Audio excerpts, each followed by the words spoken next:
Assalamualaikum warahmatullahi wabarakatuh. Saya Taufik Mahaldi dan NPM 2235108882 dari kelas 5D. Baiklah, saya di sini akan mempelajari yaitu materi tentang Introduction to React.js. Yang pertama yaitu dari video YouTube-nya Pak Sandika Gali. Yang kedua yaitu dari YouTube-nya Pak Sandika Gali juga. Langsung saja ke videonya. Video yang pertama itu dengan judul video YouTube tutorial React paling masuk akal untuk pemula.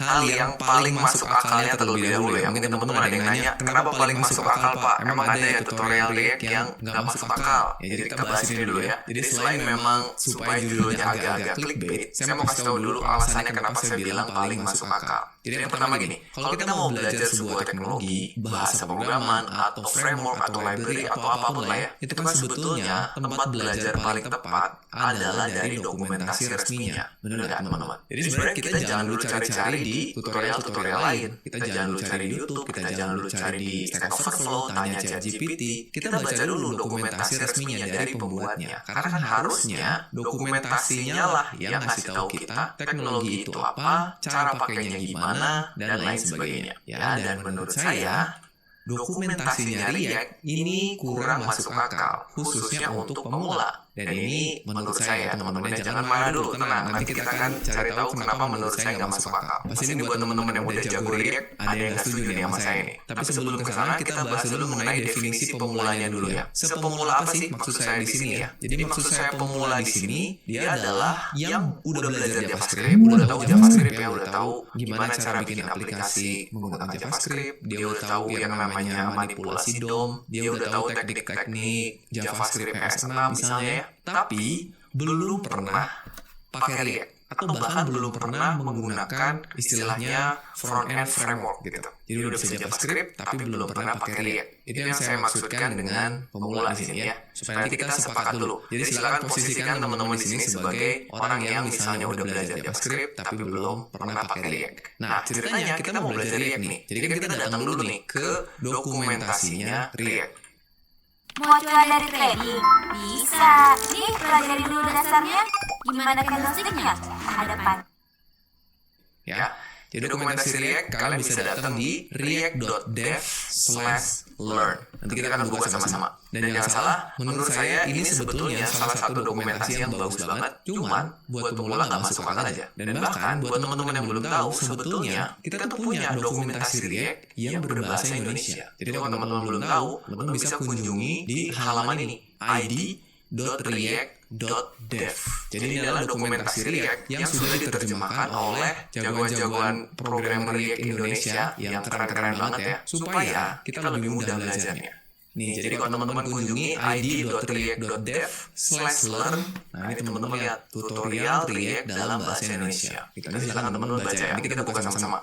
Nah, ini dibuat oleh developer-developer keren Indonesia yang ini. Ini maintainer-nya. Jadi kita harus berterima kasih sekali buat teman-teman developer ini yang udah bantuin kita untuk bisa baca dokumentasi React berbahasa Indonesia. Dan dari sini hampir semuanya saya kenal, saya bahkan berkesempatan untuk ketemu langsung, yang mereka orang-orangnya keren-keren semua, selain developer-developer yang jagoan, kontribusi mereka terhadap dunia open source juga luar biasa. Jadi saran saya teman-teman kunjungi link ini, lalu klik nama-nama developer ini, langsung follow aja GitHub-nya atau sosial medianya. Ya jadi respect banget buat developer-developer Indonesia ini. Nah sekarang kita ke dokumentasi React dulu ya. Kita akan lihat kenapa menurut saya ini nggak masuk akal ya. Gini, pada saat kita datang ke sebuah dokumentasi, yang pertama kali ingin saya tahu, setidaknya untuk saya nih ya, adalah mengenai apa itu teknologinya. Dan kebetulan di sini kita nggak ketemu langsung setidaknya penjelasan mengenai apa itu React. Ya, jadi kalau teman-teman lihat di sini, kalimat pertamanya di sini adalah ini kan ada jargonnya atau tagline-nya, dia adalah library untuk web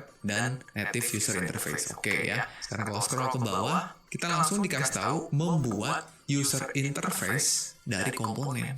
Nah, di sini dikasih tahu React membuat kita dapat membangun user interface gitu. Jadi bukan apa itu React, tapi apa yang bisa dilakukan oleh React gitu. Padahal kalau saya pengen tahu dulu React itu apa. Yang pertama kita nggak bisa lihat ya. Kalau scroll ke bawah, itu cara pakainya. Nah, dan cara pakainya itu kita tiba-tiba dikasih sebuah function. Kita nggak dikasih tahu ini function kita taruh di mana. Jadi seolah-olah React ini dibikin untuk orang yang udah tahu cara pakainya, cara pakai front-end framework atau front-end library gitu. Kalau teman-teman udah tahu, maka baca ini akan lebih mudah. Tapi buat yang belum tahu dan sama sekali belum pernah pakai, menurut saya agak bingung. Padahal kalau teman-teman lihat dokumentasi React yang versi sebelumnya, ini kebetulan saya juga buka. Ini dokumentasi React yang lama ya. Teman-teman lihat ini tagline-nya agak berbeda. Kalau ini menurut saya lebih mudah dipahami ya. Sebuah JavaScript library untuk membuat UI. Kalau yang tadi kita lihat sebuah library untuk web dan native UI. Itu bedanya. Dan kalau di scroll ke bawah, yang lama tuh kita dikasih tahu penjelasannya. React adalah library yang deklaratif, berbasis komponen, belajar sekali, tulis dimanapun katanya gitu. Kalau menurut saya sih ini lebih menarik gitu ya. Walaupun tetap aja kalau kita scroll ke bawah, simple komponen. Nah ini komponen ditaruh di mana nih? Apakah saya kopikan ke file JavaScript saya langsung jalan? Kayaknya enggak gitu. Nah kalau misalkan kita telusuri lagi yang baru ya, kita balik ke yang baru. Terus sekarang kita masuk ke Learn. Katanya kalau mau belajar React, masuk ke yang Learn ini. Yang pertama kita langsung dikasih tahu Quick Start.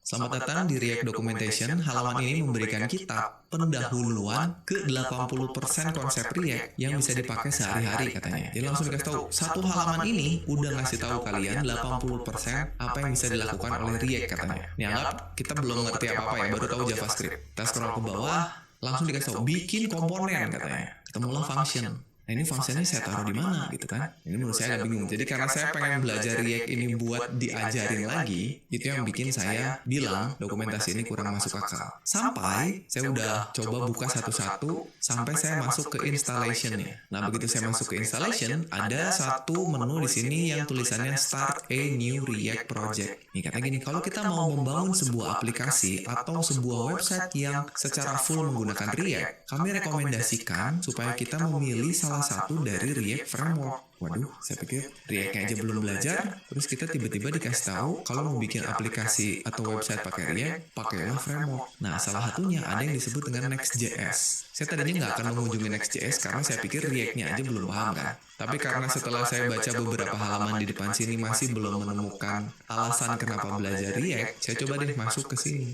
ke Next.js. Di sini ada Next.js tutorial. Nah, ini dia halamannya. Setelah saya masuk ke sini, saya baca tutorialnya sedikit. Nah, saya baca ini katanya Next.js adalah sebuah framework React yang fleksibel, bla bla bla gitu ya. Ini saya masih belum ngerti. Terus ke bawah. Nah, ini ada di sini. Apa itu React? Jadi saya menemukan apa itu React bukan di dokumentasi React-nya. Mulai dari React adalah apa, bahkan dikasih tahu user interface itu apa. Nah, ini menurut saya ini lebih masuk akal. Dan kalau kalian lihat ke kiri, di atas kiri, ini ada satu menu yang menuliskan From JavaScript to React. Kalau kalian klik, nanti kalian bisa tahu bagaimana belajar React kalau kalian datang dari JavaScript. Nah, ini yang saya cari, gitu ya. Jadi, untuk mencari pendahuluan tentang bagaimana kita belajar React, malah saya nemunya di sini, di Next.js. Jadi teman-teman bisa kunjungin aja linknya di sini ya, nextjs.org/learn/foundation/from JavaScript to React ya, dan ini menurut saya adalah dokumentasi React yang paling masuk akal gitu. Jadi sebetulnya maksud saya yang paling masuk akal di sini adalah dokumentasi React yang ada di Next.js. Ini paling masuk akal untuk pemula. Jadi kalau kita kembali ke sini, kalian bisa belajar mengenai React dengan mengikuti ada 9 halaman di sini ya. Ada 9 menu yang bisa kalian klik, dan ini menurut saya cocok banget buat kalian yang pemula. Jadi silakan ikutin aja tutorial yang ada di Next.js atau penjelasan yang ada di Next.js ini kalau kalian benar-benar belum pernah belajar atau belum pernah menggunakan React sama sekali. Ya, tapi kalau misalkan kalian mau belajarnya bareng-bareng sama saya untuk mengikuti tahapan-tahapan yang ada di website Next.js ini, untuk mengetahui cara pakai React seperti apa, fungsi utama yang ada di React itu apa aja, sampai nanti akhirnya kita bisa membuat sebuah aplikasi yang sangat sederhana dengan menggunakan React. Oke, teman-teman ya, jadi mungkin pengantarnya sedikit keluh kesah saya mengenai dokumentasi dari React. Oke teman-teman, sekarang kita masuk ke bagian yang pertama. Seperti biasa, kalau teman-teman ngikutin tutorial di channel WPU, pasti kita akan bahas dulu mengenai ketika kita mau belajar sesuatu, sebuah teknologi, framework, library, atau apapun. Pertama-tama pasti kita akan belajar dulu mengenai apa dan kenapanya dulu ya. Jadi sebenarnya apa itu React dan kenapa sih kita harus pakai React. Jadi sabar dulu buat yang pengen bikin aplikasi pakai React, kita bahas definisinya dulu ya. Oke, sekarang kita lihat apa itu React. Jadi kalau tadi teman-teman baca di website Next.js itu katanya React adalah sebuah library JavaScript untuk membuat antarmuka pengguna atau UI, user interface ya. User interface itu antarmuka pengguna yang interaktif. Teman-teman pelajari keyword-keyword yang ada di kalimatnya. Nah, sedangkan antarmuka pengguna itu adalah elemen-elemen pada layar yang kalian bisa lihat dan kalian interaksikan. Ya, bisa diklik, bisa digeser, bisa di-scroll, bisa kalian input sesuatu. Ya, jadi pokoknya yang bisa kalian lihat dan interaksikan itu adalah user interface atau antarmuka pengguna. Nah, terus berikutnya kenapa sih React disebut library? Kenapa bukan disebut framework? Nah, ini katanya. Dia disebut library karena React itu menyediakan fungsi-fungsi untuk membangun UI. Jadi dalamnya kita bisa pakai fungsi-fungsinya, tapi terserah kita sebagai developer mau pakai fungsi yang mana. Jadi nggak ada aturan khusus harus bikinnya sesuai urutannya seperti ini. Nggak ada aturan khusus kalian harus bikin struktur foldernya seperti apa, arsitekturnya seperti apa. Ada best practice-nya, tapi secara umum diserahkan atau dibebaskan ke para developernya. Kenapa? Karena React itu disebut sebagai library yang unopinionated. Jadi silakan aja bebas para penggunanya untuk beropini atau menggunakan caranya masing-masing gitu. Beda dengan framework, banyak framework yang udah diatur dari mulai instalasinya, struktur foldernya udah dibikinin, konfigurasinya udah dikasih tahu, tinggal kita edit-edit ya seperti itu. Jadi React relatif unopinionated. Terserah kita sebagai developer untuk pakainya mau kayak gimana. Nah, itu menyebabkan si ekosistem dari React ini jadi besar dan berkembang. Karena banyak cara, banyak ragam, banyak varian, banyak gayanya masing-masing gitu untuk ngoding menggunakan React. Sehingga tools pihak ketiganya itu banyak banget. Ya, ini bisa jadi keuntungan, bisa jadi kerugian ya kalau untuk yang baru mulai belajar atau pemula biasanya sesuatu yang unopinionated itu malah bikin bingung gitu ya. Buat yang udah expert, buat yang udah tahu bisa bongkar pasang, bisa ubah sana ubah sini. Yang unopinionated itu bisa membebaskan dirinya. Jadi buat pemula kadang-kadang justru yang opinionated yang udah dikasih tahu caranya yang lebih mudah. Ya tapi itu ada dua perbedaan aja ya. Nah sekarang kita lihat sejarahnya sedikit ya. Jadi React ini dibuat pada tahun 2013 awalnya oleh seorang yang namanya Jordan Walk. Dia adalah seorang engineer di Facebook. Kayaknya sampai saat ini juga masih ya. React saat ini udah ada di versi 18.2.0. Ya jadi saat video ini dibuat itu 18.2.0. Mungkin aja teman-teman yang nonton nanti di masa yang akan datang ini udah lebih baru. Jadi selalu pastikan sesuaikan. Siapa tahu nanti versinya berbeda, dokumentasinya beda, cara pakainya juga beda. Nah, pertama kali dibuat itu karena Facebook tuh makin besar ya. Jadi saat itu tuh lagi nge-develop Facebook Ads. Mulai ada fitur chatting yang di bawah kanan tuh ya. Terus karena baru mengakuisisi Instagram, Facebook tuh lagi melakukan integrasi supaya antara Instagram sama Facebook itu bisa informasinya seamless gitu. Melakukan update di Facebook, Instagram ikut berubah, melakukan update di Instagram, yang ada di Facebook juga bisa ikut berubah gitu misalnya ya. Terus juga lagi bikin atau ngembangin mobile app-nya untuk Facebook. Sehingga UI dari masing-masing aplikasi tadi itu kan harus lebih mudah dikelola. Kalau kita misalnya melakukan sesuatu di mobile, ya pasti kan pengennya yang di desktop berubah gitu. Nah untuk melakukan itu, makanya dikembangkanlah si React ini. Walaupun sebelumnya namanya bukan React, dia menggunakan nama yang lain atau bahkan library atau framework yang lain ya. Dan ini teman-teman sebetulnya bisa lihat di halaman dokumentasi React di bagian community, terus ada React video. Jadi teman-teman masuk ke dokumentasinya React, di atas ada community, nanti masuk di bagian video di sini ya. Ini ada video penjelasan mengenai React dari mulai yang paling baru, ini React Conference, sampai yang paling bawah nih. Yang tadi saya jelaskan, itu ada di paling bawah nih video pertama tentang React.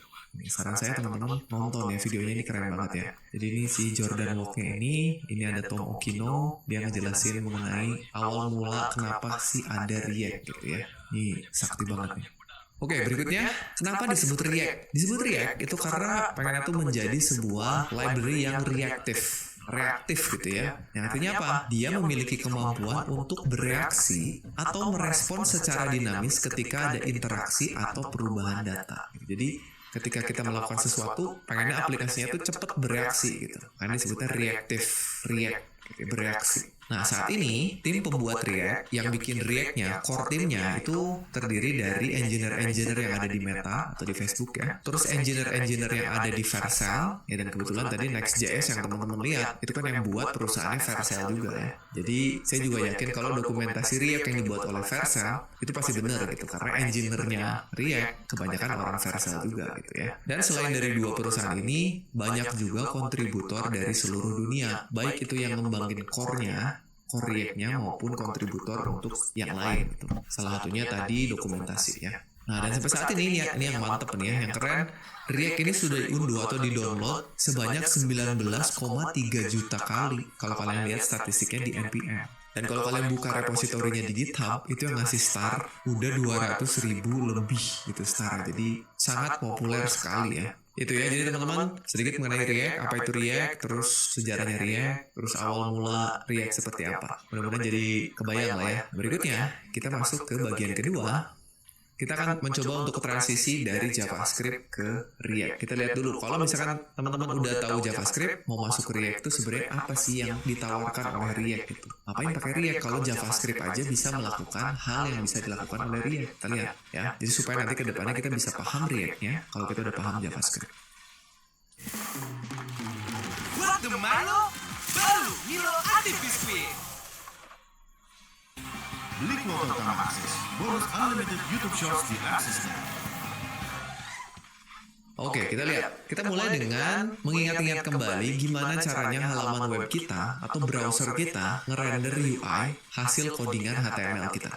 Atau istilahnya bagaimana browser itu menginterpretasi coding kita untuk menghasilkan UI. Nggak usah ngomongin yang interaktif dulu sebetulnya, menghasilkan UI aja dulu.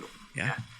Nih, jadi saat kalian ngoding dengan kode yang ada di sebelah kiri, ini contohnya kan kita kalau ngoding web tuh pasti punya struktur seperti ini ya. Ada HTML, ada body, di dalamnya kita bisa bikin ada div-nya. Terus kalau mau bikin judul halaman pakai heading, kalau mau bikin list pakai UL atau OL, dalamnya ada LI. Ya, jadi ini yang kita ketikkan di kode editor kita, ya begitu kita save dan kita buka di browser. Nah, sebetulnya yang terjadi adalah browser akan membuat sesuatu yang disebut dengan DOM. Ya, pasti sudah tahu kan? Dokumen Object Model. Jadi dia akan memodelkan struktur coding yang sebelah kiri menjadi ilustrasinya adalah sebuah DOM tree, pohon DOM. Ya, kenapa disebut pohon DOM? Karena ada hierarkinya. Sama seperti hierarki susunan atau silsilah keluarga gitu ya. Ada parent, ada child. Kalau anaknya banyak ada children. Kalau parentnya parent kita sebut grandparent. Kalau sejajar kita sebut dengan siblings atau saudara atau adik kakak ya, siblings gitu. Nah, jadi sebetulnya direpresentasikan sama browser sebagai DOM tree seperti ini. Jadi ada coding kalian, ada DOM tree. Nah, terus berikutnya, DOM itu apa? DOM itu adalah representasi objek. Kalau tadi kan visualnya ya, pohonnya itu visual. Sebenarnya di belakang layar, bentuknya DOM itu dia adalah objek. Visual kan supaya kita gampang melihat dan mahamin aja ya. Sebenarnya DOM itu dia objek. Dari HTML, tadinya coding, diubah jadi objek. Jadi, yang tadinya tree seperti ini, bisalah tampil di UI-nya atau di browsernya jadinya seperti ini. Jadi dari source code, diterjemahkan dulu jadi DOM, baru tampillah di UI-nya. Itu representasinya ya. Sesimpel apapun kalian nulisin coding HTML ya. Dan kalau misalkan teman-teman masih bingung mengenai DOM itu apa, terus cara nyeleksi DOM seperti apa, cara nelusurin DOM seperti apa, sampai manipulasi DOM seperti apa, teman-teman bisa kunjungin aja playlist belajar dokumen object model yang ada di channel WPU ini. Saya udah buatkan cukup lengkap, ada beberapa belas video ya yang bisa kalian ikutin, mulai dari teori DOM tree, bagaimana cara menyeleksi elemen pada DOM, sampai DOM manipulasi ya. Nah, sebenarnya manipulasi DOM itu apa? Jadi kita bisa mengubah tampilan atau mengubah UI yang ada di dalam halaman kita berdasarkan codingan HTML-nya. Ya, jadi kita bisa menambah, mengubah, atau menghapus titik-titik pada DOM tree tadi, tapi nggak lewat codingan. Kita bisa memanipulasinya pakai JavaScript. Nih contoh nih, misalnya kita punya struktur HTML sederhana lah seperti ini ya. Kita punya HTML, head, title, body, dan sebuah div yang nama ID-nya app misalnya. Ini nggak aneh lah ya. Div nama ID-nya app, isinya kosong. Udah, ini kita codingnya begini aja, index HTML terus kita save. Nah sekarang, gimana caranya kalau kita mau menyisipkan tag H1 di dalam div ini, yang di dalam tag H1-nya ada tulisan belajar React bareng WPU. Ditambahin emoji roket lah gitu ya. Supaya masuk ke dalam div ini, tapi nggak ngubah struktur HTML-nya. Kita ngubahnya pakai JavaScript, pakai teknik DOM manipulation. Ya, teman-teman harusnya bisa dong. Jadi saya minta ini latihan ya. Silakan di pause dulu videonya, ketik ini di HTML kalian, bikin aja file namanya index.html. Terus nanti di bawahnya bikin aja script JavaScript. Terus silakan manipulasi agar kalian bisa nyisipin H1 di dalam div-nya. Oke, silakan. Gimana? Sudah? Nah, kalau sudah kita lihat hasilnya. Nih, jadi kalau teman-teman mau nambahin sesimpel hanya tag H1 aja yang ada tulisan belajar React bareng WPU. Ini yang harus kalian lakukan. Pertama bikin tag script dulu di bawah sebelum penutup body ya. Kalian bikin dulu script, tipenya teks, JavaScript. Terus yang pertama kali kalian lakukan adalah kalian seleksi dulu elemen app-nya. Yang ini. Kalian seleksi dulu pakai JavaScript ya. Pakai DOM selection, kalian bisa pakai document.getElementById. Jadi JavaScript tolong carikan saya elemen yang ID-nya app, atau kalian bisa pakai query selector ya, dokumen.query selector terus kasih hashtag atau tanda pagar app gitu untuk menyeleksi elemen div. Setelah itu kita create elemen H1. Jadi kita bikin dulu di memori, kita bikin namanya header atau headings ya, ini harusnya namanya headings. Kita bikin dokumen.create elemen H1. Disiapin tuh di memori H1 kosong. Terus berikutnya kita bikin teks untuk elemen H1 tadi. Kita bikin elemen yang ada di dalam H1-nya, yaitu tulisan belajar React bareng WPU. Udah tuh, jadi ada dua node, ada dua elemen. Ada teks, ada H1. Berikutnya adalah teksnya kita masukin ke dalam H1. Caranya kita append header content ke dalam header. Jadilah kita rangkai tuh H1 yang ada tulisan belajar React bareng WPU. Nah, jadi itu masih di memori nih. Sekarang elemen H1 yang ada teksnya kita masukkan lagi ke elemen app yang udah kita siapin. Paham kan? Kita taruh lagi app append child header. Masuklah tuh H1 ke dalam div yang kosong tadi. Sekarang kalau kita lihat di browser, muncul tuh belajar React bareng WPU. Simple banget. Ini bisa dilakukan pakai DOM selection dan DOM manipulation.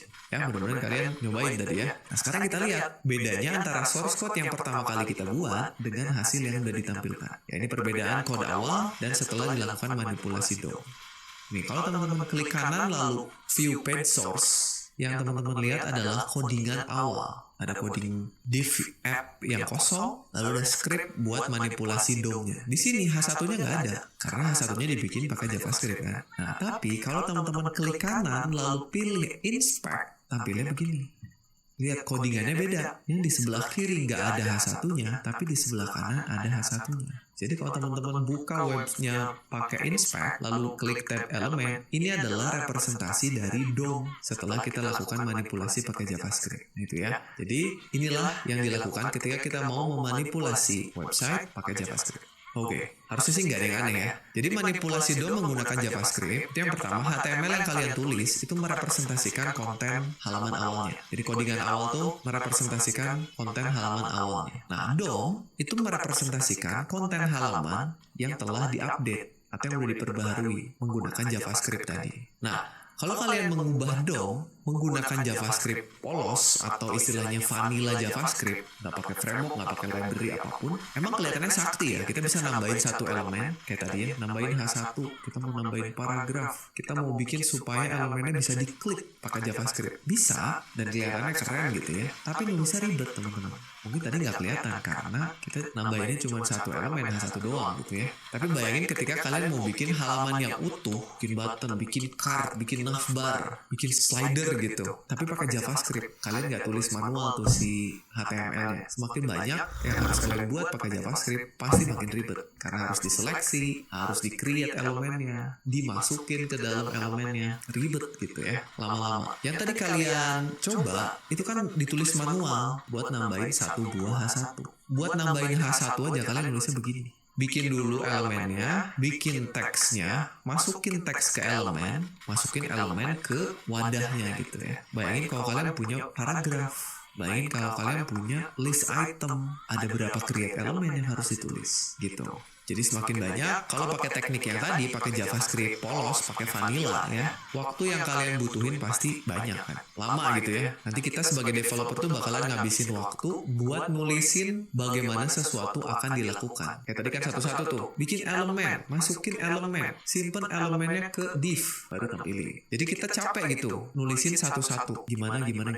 Nah, alangkah lebih baik, enaknya gitu ya, kita bisa nulisin apa yang harus dilakukan, bukan gimana caranya, tapi bikinin saya tombol, bikinin saya heading. Enaknya kan gitu ya. Dan biarkan komputer yang mikirin langkah-langkahnya gitu. Kan enaknya gitu, daripada kita nulisin satu-satu, mending kalian kasih tahu aja, bikin heading. Udah nanti yang ngerangkai, bikin elemen, masukin ke sini, itu pengennya sih biarin si komputernya gitu. Nah, hal ini apa dan bagaimana ini ada istilahnya teman-teman. Ada yang disebut dengan imperatif atau deklaratif programming. Yang kita lakukan di JavaScript tadi, yang polos itu disebut dengan imperatif. Ya, sedangkan yang ingin kita lakukan itu disebut dengan deklaratif. Ya, atau supaya lebih jelas kita bahas sedikit ya. Imperatif dan deklaratif programming. Jadi imperatif programming itu nulisin langkah demi langkah bagaimana sesuatu harus dilakukan. Bikin elemen, masukin kemana gitu ya, satu-satu gitu. Sedangkan deklaratif menuliskan apa yang pengen dihasilkan. Bikinin saya tombol, bikinin saya heading, gitu ya, bikinin saya card, bikinin saya navbar. Itu deklaratif, mendeklarasikan. Atau istilahnya gini deh, kalau imperatif programming itu seperti kalau kalian ke restoran, pengen pizza gitu ya. Tapi kalian nggak bilang pengen pizza, saya pengen pepperoni pizza gitu ya. Tapi nggak, kalian datengin kokinya, terus kalian bilang satu-satu, Pak Koki, tolong bikin adonan, terus ratain adonannya, terus masukin toppingnya, terus masukin ke oven dengan suhu sekian, tungguin. Nah, kalian kalau nyuruh-nyuruh gitu ke kokinya di restoran, diusir pasti. Makanya nggak gitu, kalian datang ke restoran, kalian pesen aja, mau bikin apa. Dan kayaknya kalian nggak terlalu peduli gitu langkah-langkah yang dilakukan oleh si kokinya. Yang penting makanannya datang, dimakan enak. Itu namanya deklaratif programming. Nah, kenapa saya jelasin imperatif dan deklaratif? Karena React itu merupakan UI library yang deklaratif. Nah, dari sini aja, dari satu kalimat ini aja, harusnya kalian udah bisa setidaknya memahami bahwa, React ini membuat sesuatu yang tadinya imperatif, yang harus kita tulis satu-satu tadi, bisa jadi deklaratif gitu. Itu aja harusnya udah bikin kita senang gitu. Berarti mempermudah nih. Ya, jadi itu sedikit penjelasan mengenai apa yang React ingin lakukan gitu. Mending minum Sprite dengan lemon dan jeruk nipis, nyegerin Sprite, seger bener. Ini cerita Spotify Tiara Andini. Kalau kamu gimana? Coba Spotify sekarang. Nah, berikutnya React-nya dengan memanggil library React-nya di dalam script kita. Ini bukan cara yang disarankan, tapi ini cocok banget buat kalian yang masih pemula dan baru pakai React. Jadi kita nggak perlu mikirin dulu gimana cara compile React-nya atau melakukan bundling pada React-nya, menggunakan sistem modulnya React. Nggak perlu, kita bisa jalanin lewat file HTML yang sangat sederhana. Ya, nanti kita lihat gimana caranya. Nah, tadi katanya ada 2 script, apa aja? Itu yang pertama adalah kita panggil React-nya itu sendiri sebagai library utamanya. Terus di bawahnya kita panggil package yang namanya React DOM supaya kita bisa menggunakan metode untuk manipulasi DOM. Supaya mempermudah kita kalau mau nambah elemen, hapus elemen, ngubah elemen, dan seterusnya. Ya, jadi ada 2. Kalian nulisnya begini, misalkan kalian punya indeks HTML, kasih aja struktur dasar ya, kasih div kosong sebagai tempat penampungannya tadi. Kalau tadi kan pakai JavaScript, kita lihat divnya kita kasih ID app. Nah, kalau sekarang React ngasih namanya ganti ya. Kalau React sebelumnya, React 17 itu ID-nya app, tapi di React 18 dia ganti ID-nya jadi root. Nah, kenapa? Nanti kita lihat ya. Tapi yang pasti nih, yang tadi saya bilang React-nya manggil 2 script tuh ini. Jadi ada script React-nya, React 18 dari sini, dan juga React DOM dari sini. Nanti di dalamnya kita tinggal buat nyiapinnya. Ini sebenarnya buat nyiapinnya kalian bikin JavaScript yang memanggil si root ini sebagai kontainer. Atau kalau misalkan teman-teman nggak mau ngetikin ini, malas pak ngetik gitu ya, kita kunjungin dokumentasinya React. Silakan datang ke dokumentasinya React, terus klik Learn, terus kita ke Installation supaya dapetin filenya ya. Kalian scroll ke bawah, ada di sini. Try React locally. Ini kalian bisa download aja nih di sini. Jadi kalau kalian klik, nanti kalian akan diarahkan ke sebuah script yang ada script React-nya. Ya, yuk kita siapin. Buka kode editornya. Di sini saya bakalan pakai Visual Studio Code. Oh ya, tapi sebelumnya tolong siapin dulu folder ya, teman-teman ya. Saya udah nyiapin foldernya di desktop. Saya kasih nama foldernya Belajar React seperti ini, supaya nanti kita bisa nyimpen filenya di dalam. Ya, kalau sudah, silahkan buka VS Code-nya. Ini dia, dibuka VS Code-nya. Terus kita maximize dulu, kita ke file, open folder yang tadi yang ada di desktop. Ini ya, kita select folder. Nah, sekarang kita bikin file namanya index.html. Oke, kalian boleh copyin semua script yang tadi dari dokumentasi React-nya, tapi kita akan copyin dikit-dikit supaya nanti kita paham maksud dari masing-masing barisnya apa. Oke, jadi teman-teman boleh ketik aja tanda seru tab di sini. Ini supaya simple, kita metanya hapus dulu aja ya. Kita metanya hapus dulu. Sini kita kasih belajar React. Terus di bodinya tadi kita bikin sebuah div yang ID-nya root. Oke, terus di bawah sini kita punya script yang tipenya text/JavaScript yang di dalamnya kita panggil apa tadi, const, lalu apa, container, dokumen, titik get element by ID. Sebenarnya mau pakai query selector juga bisa. JavaScript carikan saya elemen yang ID-nya root. Oke. Nah ya, tinggal kita kopikan link ke React-nya. Kita buka lagi tadi dokumentasinya, kita copy 2 baris ini, script-nya aja. Ya, kalian bisa lihat lengkapnya ada di sini ya, cuman anggap aja kita nggak paham gitu ya apa yang ada di dalamnya, maka kita akan ikuti yang ada di tutorial Next.js-nya. Kita kopikan 2 ini dulu, kembali ke sini, kita simpan di bagian head. Sudah ya, jadi kita udah panggil 2 script React. Save dulu, jangan dulu dijalanin, kita balik dulu ke slide-nya. Oke, udah ya, 2 ini sudah. Berikutnya, kita siapin aplikasi kita. Kita tadi udah bikin div yang nama kelasnya root. Itu akan kita jadikan sebagai wadah dari aplikasi kita. Ya, nah ini untuk menyiapkan aplikasi React, kita butuh metode yang namanya React DOM .create root. Nah, metode ini diambil dari package React DOM yang udah kita panggil tadi. Kalau kalian nggak panggil yang baris 2-nya, ini nggak akan jalan. Ya, metode tadi kita akan gunakan sebagai wadah dari aplikasinya. Jadi React tuh pengen tahu dulu root aplikasinya mana nih. Setelah itu kita butuh sebuah metode yang namanya render buat nampilin elemen yang kita mau. Dalam hal ini elemen H1. Ya, supaya kasusnya sama dengan kasus waktu kita bikin pakai HTML polos tadi ya. Oke, jadi nulisnya gini, kita butuh variabel namanya root, sebenarnya namanya bebas aja ya. Terus kita panggil React DOM create root dari elemen yang udah kita tentukan tadi. Kebetulan tadi kan elemennya namanya div dengan ID root, kita simpan ke kontainer, masukin ke dalam create root, baru kita panggil root.render buat nampilin elemen yang mau kita tampilin. Nih, dari sini harusnya teman-teman udah bisa lihat, buat nampilinnya kita cukup 1 baris. Kalau pakai JavaScript tadi kita butuh 5-6 baris. Ya, kita coba dulu. Kalian mau ketik manual ini boleh, silakan disalin, atau mau balik lagi kita copy dari script yang kita download juga bisa. Ya, balik ke sini, kita ambil aja ini nih. Ambil, cuman kan di sini tulisannya my app ya. Nah, ini disebutnya komponen, kita masih akan bahasnya nanti ya. Kita copy dulu aja. Kita simpan di bawah sini. Nah, rendernya kan kita nggak mau my app. Ini apa? Kita belum belajar nih. Kita bikin manual aja. Kita pakai H1. Kita tulis H1 dulu ya. Terus misalnya kita tadi mau tulisannya apa? Belajar React bareng HTML atau ekstensi dari HTML yang namanya JSX. HTML itu di download tadi. Nih, kembali ke sini, harusnya bubble-nya ada di sini ya. Oh, ini disimpannya di head ya. Jadi boleh aja mau disimpan di head boleh. Kita kembali ke codingnya, kita simpan di head di sini. Kalau di slide saya disimpannya di bawah sini, ya nggak apa-apa juga sama aja. Terus jangan lupa ganti ini, bisa jadi JSX atau bisa jadi bubble sama aja. Ya kalau teman-teman ganti jadi bubble, nanti tulisan di sininya tetap warna-warni. Oke, sekarang kita lihat lagi. Nah, sekarang errornya udah nggak ada, tulisannya udah tampil. Tuh ya, mantap ya. Sama nggak teman-teman?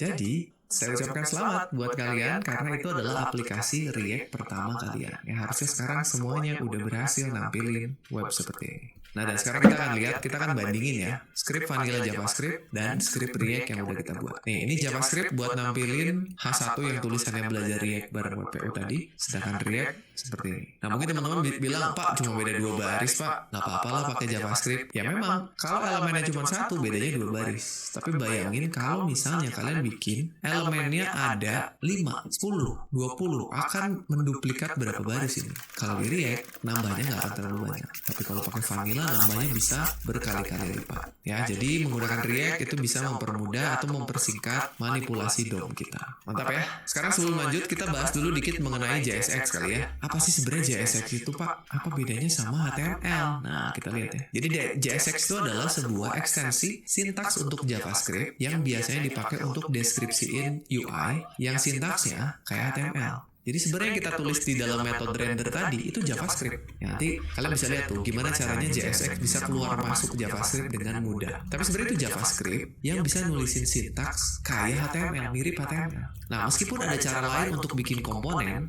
tuh ya istilahnya elemen HTML-nya gitu ya. Ada cara lain, tapi kebanyakan developer React itu pakai JSX untuk bikin komponennya. Jadi kita ikutin aja ya, kita pakai JSX saja. Sintaks JSX ini kelihatannya kayak HTML, tapi dia lebih strict. Nah, striknya gimana nanti kita lihat ya. Dan dia juga bisa nampilin informasi yang dinamis. Beda seperti HTML yang statis. Nah, untuk nulisnya kita harus ingat 3 aturan JSX. Jadi JSX itu punya 3 aturan penting yang harus kita ingat-ingat. Apa aja? Kita bahas satu-satu. Aturannya ada di sini. Kalau teman-teman mau lihat dengan lebih detail, ada di dokumentasi React-nya. Yang pertama, JSX ini pada saat kita render harus selalu mengembalikan 1 buah elemen, gak boleh lebih dari 1. Nah, tapi kan kalau kita bikin komponen elemennya banyak, Pak. Misalnya bikin card, kan dalamnya ada tulisan, ada gambar, ada tombol. Gimana bikinnya? Kita lihat. Yang kita udah coba, itu kan pada saat kita ngerender, kita nampilin cuma 1 elemen ya. Elemen H1 yang ada tulisannya. Ini nggak masalah, karena cuma 1 elemen. Jadi aman, tadi tampil dengan normal. Udah tampil. Sekarang gimana kalau gini? Pada saat kita ngerender, di dalamnya ada 3 elemen.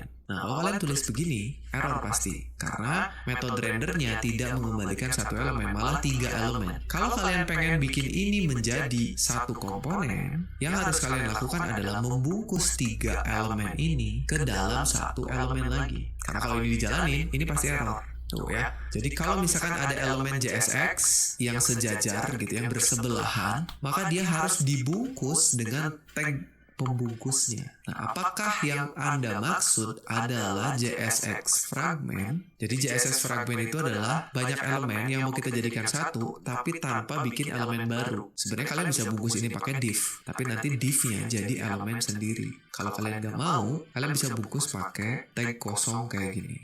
Pokoknya, metode rendernya harus ngembaliin 1 elemen. Ya, maka ini akan normal. Dengan asumsi kalian udah punya gambar ya. Yang pertama, jadi harus ngembaliin 1 elemen. Ingat-ingat. Yang kedua, kalian harus selalu tutup semua tagnya. Nah, ini saya bilang tadi salah satu karakteristik JSX yang strict. Kalau HTML itu nggak semua elemennya kita butuh tutup tagnya, teman-teman. Kayak misalkan kalian bikin tag UL terus di dalamnya ada LI-nya. Kan LI itu punya buka LI sama tutup LI ya. Kalau kalian hilangin tutupnya, jadi LI buka tulisan nggak ada tutupnya, itu boleh. Sama HTML-nya boleh aja. Tapi kalau JSX wajib ditutup. Gitu. Contohnya kayak gini. Ya, tadi semua udah benar, H1-nya ada tutupnya. Bahkan kalau ada tag yang nggak punya pasangan, yang nggak punya penutup, tag tersebut harus self-closing. Jadi ini harus ditutup nih. Padahal kalau HTML nggak ada tutupnya begini, nggak masalah. Kan kalau tag pembuka, tag penutup tuh oke lah ya. Biasanya juga kalian lakukan. Bahkan kalau di VS Code udah ditutupin manual. Tapi kalau kalian lupa, misalnya nggak pakai tutup, kayak gini,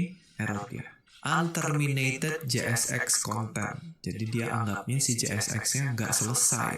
Tuh, yang kedua, selalu tutup semua tag-nya. Ingat-ingat. Yang ketiga, kalau ada atributnya, kalian gunakan camel case. Hampir untuk semuanya. Ini contohnya. Kalau misalnya kalian punya metode yang namanya onClick, ya kan? Kalau di HTML tuh nulis onClick boleh aja. C-nya kecil, tetap jalan. Tapi kalau di JSX, harus huruf besar. Nah, ada beberapa atribut yang berubah nama. Contohnya kelas. Kalau di HTML, kita mau ngasih kelas ke sebuah elemen, cukup tulis kelas huruf kecil semua, selesai. Tapi kebetulan, di JSX, kelas itu udah dipesan namanya. Jadi tulisan kelas di sini beda. Nanti dia bentrok sama kelasnya JavaScript. Makanya, kalau kalian mau ngasih kelas di HTML, di komponen kalian, ganti jadi kelas name. Huruf N ya, jadi besar. Itu contohnya ya. Nanti kalau kita udah masuk belajar JSX dengan lebih dalam, kita bakalan tahu atribut-atribut apa aja yang bisa kita pakai. Terus kalau berubahnya jadi gimana. Oke, itu 3 aturannya, dan ini kalau kita jalanin tampil alert seperti biasa ya. Kalian boleh coba, tinggal tadi di pause aja videonya terus disalin.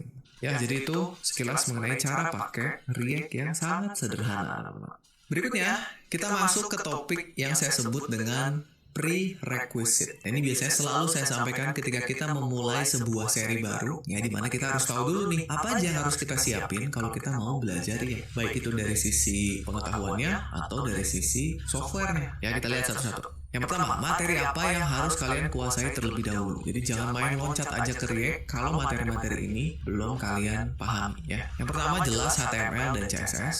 Itu karena harusnya kalian udah bisa bikin website yang bagus dulu pakai HTML CSS. Baru habis itu kalian belajar JavaScript, fundamentals. Ya, ini harus nggak bisa dilewat ya. Kalian harus tahu mengenai variabel, tipe data, pengulangan, pengkondisian, objek, function, array. Harus ngerti dulu. Baru kalian belajar DOM. Ya, karena jelas kalau misalnya kalian pakai React tanpa ngerti DOM, kalian nggak akan ngerti manfaat React itu apa. Jadi cuma pakai-pakai aja. Tapi kalau kalian udah pernah bikin sebuah aplikasi JavaScript pakai DOM manipulation yang polos gitu ya, JavaScript polos, pasti kerasa begitu pakai sebuah framework atau library. Oh, ternyata ini berusaha untuk menyelesaikan problem apa, ya. Berikutnya kalian harus paham juga mengenai teknik-teknik pemrograman di modern JavaScript atau ES6. Apa aja nanti kita lihat ya. Terus kalian harus paham juga mengenai command line interface dan juga Git. Itu karena nanti kedepannya kalian akan sering banget menggunakan CLI atau terminal, entah itu buat download package, ambil dari GitHub repository orang. Jadi harus benar-benar paham gimana caranya menggunakan Git dan juga menggunakan terminal ya atau CLI. Kalau kalian install Git di komputernya, biasanya itu udah ada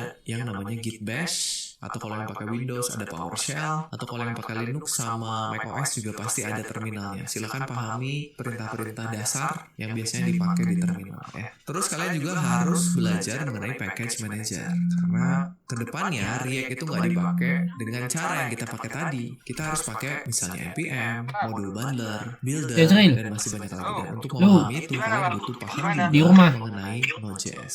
Jadi ini yang harus kalian kuasai dulu sebelum Dana nggak ada pula belajar React-nya. Jadi habis yang belum saldo. paham mengenai salah satu materi ini, sabar dulu, Iya. tahan dulu. Ya silakan mundur dulu. Jumat Belajar malam materi apa? materi Pakai ini. atun. Karena jangan Oke, khawatir teman-teman untuk belajar materi-materi. Nah, terus Waalaikumsalam. tadi untuk modern JavaScript-nya, karena sebetulnya teknik-teknik di JavaScript modern ini banyak banget ya. Apa aja yang harus kalian pelajari? Yang pertama harus tahu mengenai variabel pada ES6. Tahu kapan waktunya kalian deklarasi variabel pakai let, kapan kalian pakai const. Ya, pokoknya jangan lagi pakai var. Berikutnya kalian tahu gimana cara bikin function, ya, tahu caranya bikin function expression dan juga function declaration. Dan kalian harus tahu juga yang namanya arrow functions beserta perilakunya. Kalian harus paham mengenai objek dan juga class beserta cara pakainya ya, tahu gimana caranya instansiasi sebuah objek, tahu apa itu prototypal inheritance atau pewarisan pada JavaScript. Berikutnya kalian harus paham mengenai array dan metode-metode pada array. Dan pahami juga ada yang disebut dengan higher order function. Itu salah satunya adalah di metode-metode pada array seperti map, filter, reduce. Kita harus benar-benar paham ya. Tahu caranya di structuring, gimana caranya memecah objek menjadi variabel. Terus tahu bagaimana cara pakai template literals sehingga kalian dapat dengan mudah merangkai string yang ada variabel di dalamnya. Nggak perlu keluar masuk, nggak perlu konkatenasi. Pahami template literals. Dan juga pahami ternary operators. Karena di React ini sering banget dipakai. Ya, ternary operators yang tanda tanya dan titik 2 untuk mengganti if else menjadi one liner atau satu baris. Dan terakhir kalian harus paham mengenai modul sistem pada JavaScript, gimana caranya import, export file kita atau metode kita menjadi sebuah modul.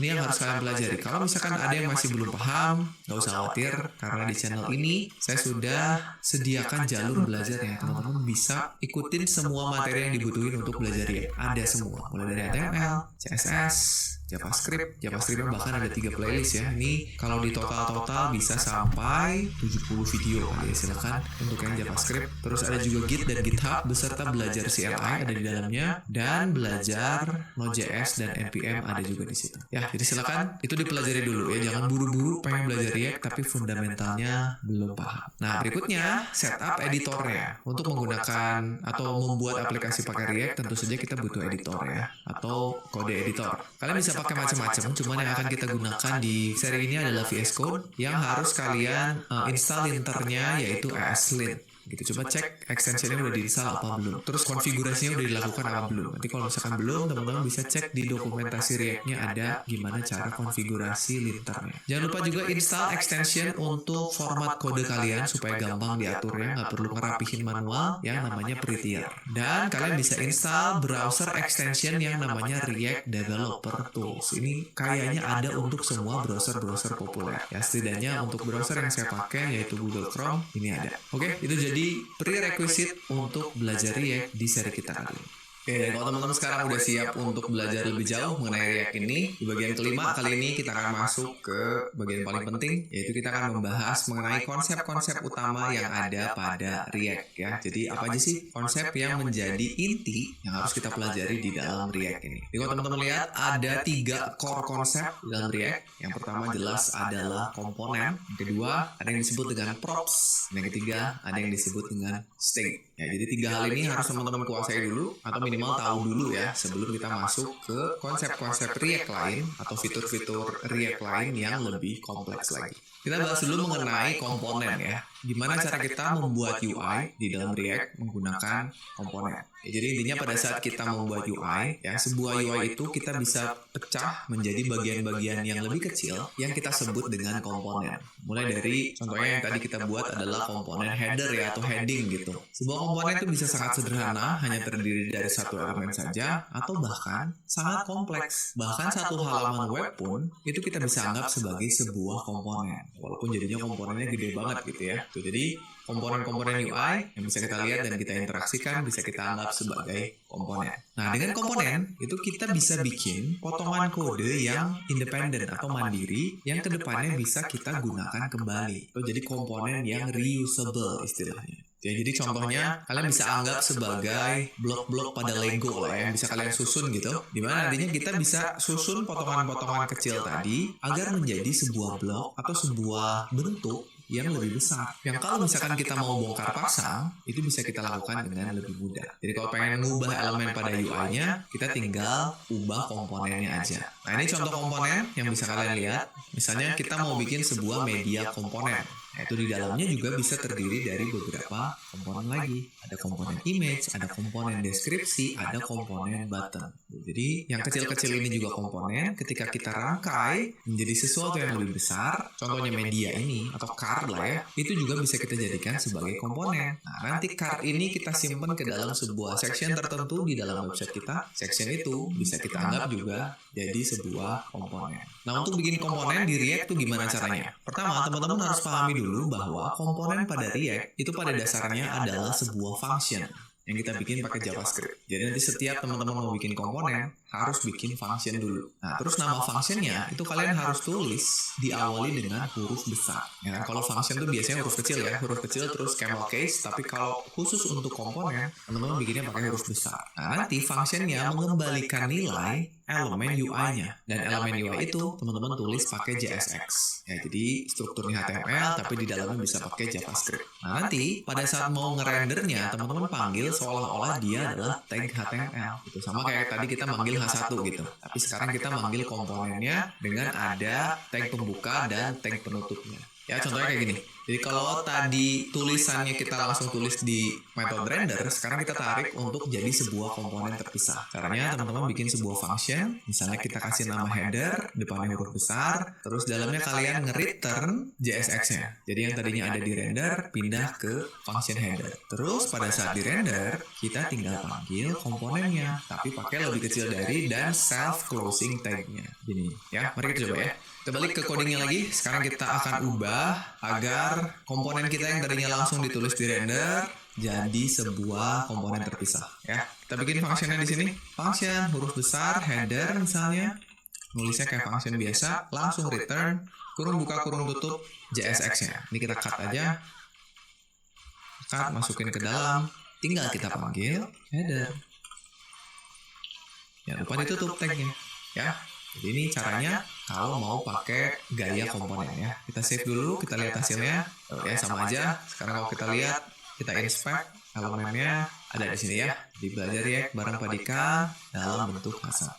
Berikutnya, kita bisa bikin komponen yang bersarang. Jadi kita bisa bikin komponen berada di dalam komponen lain. Kita lihat, sebuah aplikasi itu biasanya di dalamnya terdapat banyak komponen. Jadi kayak tadi kita lihat media komponen, itu di dalamnya ada 3 komponen. Jadi dibentuk oleh komponen-komponen kecil lain di dalamnya. Kita bisa nyimpan komponen di dalam komponen lain. Contohnya nih, kita mau masukin komponen header yang udah kita buat tadi ke dalam komponen homepage. Jadi misalnya satu halaman penuh kita mau bikin dia jadi sebuah homepage yang di dalamnya kita bikin strukturnya. Misalkan ada header, ada main, ada footer gitu misalnya ya. Nah tapi di sini kita mau bikin headernya dulu aja. Nah caranya kita harus bikin function untuk setiap komponen yang mau kita buat. Caranya gini.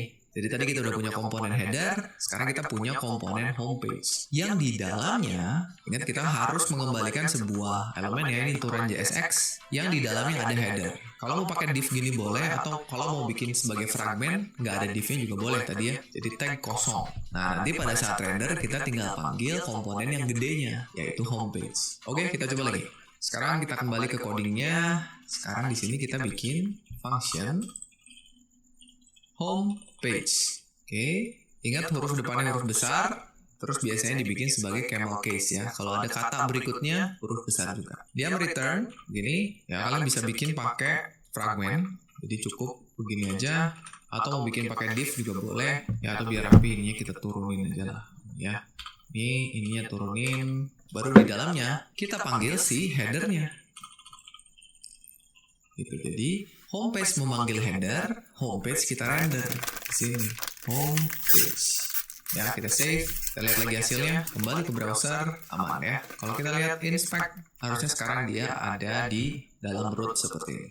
Baik teman-teman ya, sekarang setelah kita tahu bagaimana caranya bikin komponen di dalam algoritma itu, ya step kita yang dari box konfil ke JavaScript gitu.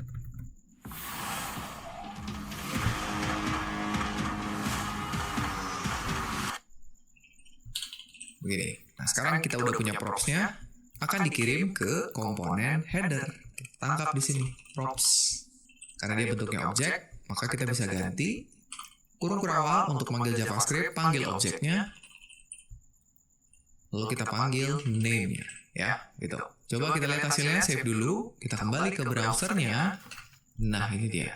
Jadi udah ada yang atas WPU, yang bawah Padika ya. Sip. Itu dia komponen yang sama, tapi props-nya beda. Simple aja. Oke, berikutnya kita bisa melakukan refactor pada props kita supaya nulisnya lebih rapi. Yang pertama kita nggak perlu nulisin objeknya. Kita bisa pakai teknik destructuring supaya langsung manggil nama propsnya atau propertinya ya. Terus kita juga bisa menggunakan ternary operator ketika kita pengen bikin nilai default pada propsnya. Jadi misalnya kita pengen pada saat manggil sebuah komponen itu nggak pakai props, tapi ada nilai default yang dipakai. Tapi kalau kita kasih props, maka nilai dari props itu akan nimpa nilai defaultnya. Contohnya gini. Jadi kita panggil 2 kali sama seperti sebelumnya, tapi komponen yang pertama nggak pakai props nih. Harusnya kan error nih, tapi kita tangani di sini pakai ternary.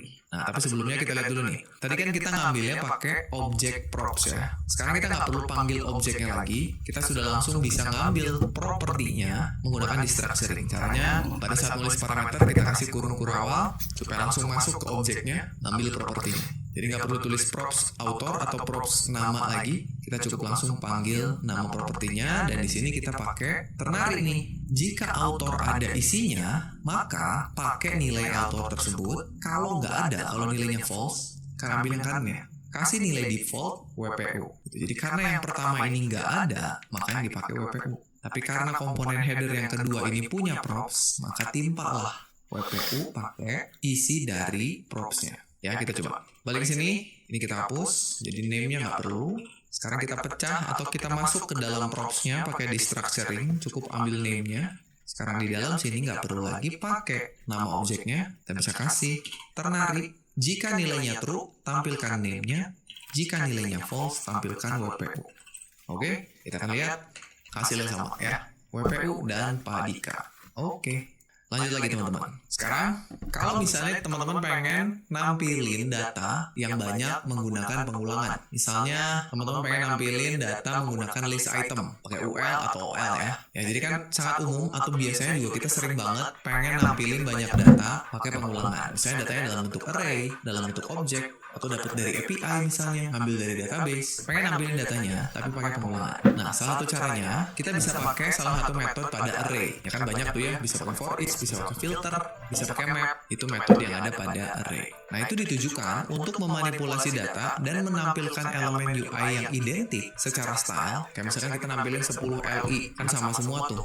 Tapi informasinya beda. Tiap LI punya data yang beda di dalamnya. Ya, contoh kali ini kita akan coba pakai array map ya untuk melakukan pengulangannya. Misalnya kita kasih sebuah contoh klasik. Kita punya sebuah variabel yang namanya students yang berupa array. Di dalamnya ada 3 buah data mahasiswa. Yang pertama ada Sandika, yang kedua ada Dodi, yang ketiga ada Eric. Nah, kalau kita mau nampilin datanya ke dalam LI, teman-teman bisa gunakan map kayak gini ya. Panggil array-nya, terus kita map, ambil elemen di dalamnya, pakai arrow function, tampilin tiap-tiap data atau elemen pada array-nya. Oke, simple aja, kita coba ya. Balik ke codingnya, kita bikin dulu di sini ya. Kita kasih const students, ada S-nya karena dia array-nya banyak isinya. Kita kasih Sandika, Dodi, dan Eric. Ya, buat yang suka ngikutin playlist belajaran di WPU pasti udah kenal ya 3 orang ini. Sekarang kita mau panggil nih header yang ini kita hapus aja. Sekarang di bawahnya kita mau bikin UL. Ya, kita bikin UL seperti ini. Di dalamnya kita mau looping LI-nya. Nah, loopingnya berarti kita kan butuh JavaScript ya. Kalau mau pakai JavaScript, kita buka dulu kurung kurawal, lalu kita tulis students titik map, lalu kita panggil arrow function, ambil satu elemennya singularnya, kan kalau students itu jamak ya, plural ya, kita ambil singularnya student arrow function. Nah, ini karena kita mau nampilin lagi JSX-nya, kita pakai kurung buka kurung tutup. Ini buat ganti-ganti mode dari JSX ke JavaScript. Kita buka LI, kita buka kurung kurawal karena kita mau tampilin studentnya. Kita tutup lagi, lalu sudah ya. Ini kita save. Sekarang kita lihat hasilnya. Nah, itu dia, tampil ya. Sandika, Dodi, Eric. Kelihatannya udah oke, tapi kalau misalkan teman-teman lihat di inspect, ini harusnya ada error. Kita lihat di bagian konsol. Nah, ternyata ada error.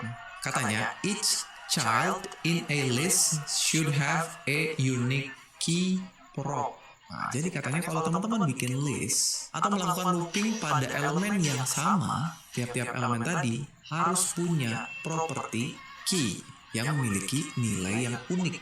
Nah, kita tadi nggak ngasih properti apa-apa. Ya, ini kalau kita jalanin aman, tapi ada error tuh ya. Nah, ini kenapa error? Karena dia butuh unique key. Apa itu unique key? Nih, tadi warningnya menjelaskan bahwa ada prop key yang hilang. Katanya kita butuh properti yang namanya key. Kenapa ada warning? Karena React itu butuh sesuatu untuk menandai elemen dengan nilai yang unik. Ketika elemen tersebut kita generate menggunakan looping. React nganggapnya semua elemennya sama. Harusnya tiap elemen tadi meskipun LI-nya sama harus punya penanda supaya nanti ketika kedepannya ada perubahan, React tahu yang mana yang berubah. Karena yang React lihat elemennya, bukan isinya. Nah, di kasus kita bisa menggunakan nama student sebagai nilai dari property key-nya. Kenapa? Karena kebetulan nama studentnya nggak ada yang sama. Sandika, Dodi, Eric beda-beda semua. Tapi kan kalau kita pakai nama student ada kemungkinan ketemu 2 mahasiswa yang namanya sama. Berarti nggak bisa kita pakai harusnya ya. Nah, kedepannya sebaiknya kalian gunakan nilai yang bisa dipastikan unik, misalnya menggunakan unique ID. Tuh, jadi kalian bisa kasih gini, kasih property key yang nilainya sama dengan nilai student supaya problem tadi hilang ya. Kita coba balik lagi ke coding kita kasih property key yang nilainya student. Ini. Jadi sama antara key dan value-nya ya. Sekarang balik ke browsernya, errornya hilang, tampilnya udah oke ya. It's 9:15. How am I already underwater? I'm in the same boat. I'm in an actual boat. I thought. Berikutnya, gimana kalau kita mau nambahin waktu itu kita sebut dengan state. Data yang berubah kalau ada yang kita lakukan ya atau seiring waktu itu disebut dengan state. Nah, kita bisa nambahin state untuk komponen yang kita bikin, komponen yang manapun. Dan nilai dari state itu bisa kita ubah atau bisa berubah ketika kita butuhin. Nah, untuk nambahin interaktivitas pada elemen atau komponen kita, React tuh pakai state dan juga event handler. Misalkan on click, on key up, on mouse over, dan seterusnya. Ya, itu tadi state. Nah, di dalam React ada juga yang namanya state dan hooks. hooks ya. Misalnya gini, kita akan membuat sebuah tombol biasa yang kalau kita klik akan menambah jumlah angka sesuai dengan berapa kali tombol tersebut diklik. Jadi nanti di dalam tombolnya kita kasih angka 0. Kalau kita klik tombolnya sekali, angka 0 di dalam tombolnya ganti jadi 1. Klik lagi, nambah lagi. Klik lagi, nambah lagi. Ya, tampilannya kayak gini, kita bikin tombol, misalkan ada like, terus dalam kurung angka. Udah berapa kali nih tombol like diklik gitu. Nah, React itu punya serangkaian function yang disebut dengan hooks. Jadi React itu punya banyak hooks. Ya, kegunaannya macam-macam. Tapi yang jelas, hooks ini memungkinkan kita untuk nambahin logic pada komponen kita. Jadi, hooks apa bisa melakukan apa, hooks apa bisa melakukan apa. Salah satu hooks yang biasa dipakai, yang tujuannya untuk mengelola state adalah set state. Jadi ada sebuah hooks yang namanya set state. Satu dari banyak hooks yang React punya. Tugas dia adalah untuk mengelola state, di mana set state ini ketika kita panggil, dia mengembalikan nilai berupa array. Ingat array ya, nilai di dalamnya bisa banyak. Dan nanti kita bisa akses isinya pakai di structure ini. Set state mereturn array yang bisa kita ambil pakai di structure ini. Elemen pertama pada array, hasil kembaliannya itu adalah nilai dari state-nya. Apa yang mau kita kelola? Variabel yang mau kita kelola. Itu elemen pertama. Elemen keduanya bentuknya function yang bertugas untuk mengubah nilai elemen pertama tadi. Yang satu nilainya yang mungkin berubah-ubah, yang satu fungsi untuk mengubah nilainya. Ya, ada dua, selalu berpasangan. Nilai yang berubah dan cara mengubahnya, ada dua. Nama fungsinya boleh apa aja, sebenarnya nama state-nya juga boleh apa aja ya. Tapi biasanya nama fungsinya ini diawali dengan kata state, lalu diikuti dengan nama state-nya atau nama nilainya. Jadi pasangan, misalnya tadi like, kita bisa bikin nama state-nya like. Berarti nama fungsinya set like. Atau kalau misalnya state-nya score, berarti nama function buat mengubahnya set score. Ya, selalu berpasangan. Ini contohnya, kita bisa punya variable likes dan fungsi set likes. Kita tulis pakai di structure ini. Jadi kita panggil hooks-nya React use state, ini mengembalikan array, langsung kita tangkap pakai di structure ini. Kurung siku, ambil variabelnya, ambil functionnya. Ya, yang pertama, nanti kita bikin dulu itu. Terus, kita juga bisa ngasih nilai awal pada variabelnya. Misalnya kita pengen nilai awal dari variabel like ini 0. Nah, maka kalian langsung kasih aja argumen pada hook use state-nya. Kayak gini. Nah, ini akan menentukan bahwa nilai awal dari variabel likes itu 0. Kalau mau diubah jadi 1 gimana? Nanti pakai set likes. Kita lihat. Set likes itu disebutnya state updater function. Sebuah function yang bisa mengupdate nilai dari state, variable state. Ya, jadi set likes tadi namanya state updater function.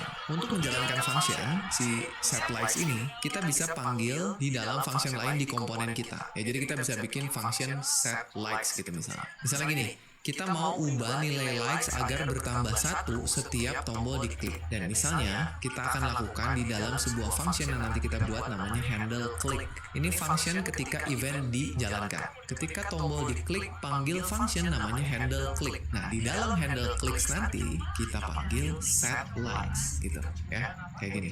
Panggil set likes, di mana nanti di dalamnya likes akan bertambah 1. Itu cara ngelola state di dalam React. Nah, nyimpan handle clicknya di mana? Ini bisa kita simpan di dalam komponen kita. Ya, kita lihat saat kita bikin event handler-nya. Nih, jadi terakhir yang perlu kita lakukan tinggal kita bikin tombolnya buat nanganin eventnya. Ya, bikin tombol button biasa, kasih props on click gitu ya. Jangan lupa nulis nama event harus pakai camel case. Kita udah bahas tadi di aturan JSX ya. Nulis on click kalau di HTML biasa bisa huruf kecil semua, tapi kalau di JSX harus camel case. On klik C-nya gede. Nah, terus nanti kita tampilin jumlah likes-nya di dalam value dari button-nya. Kayak gini.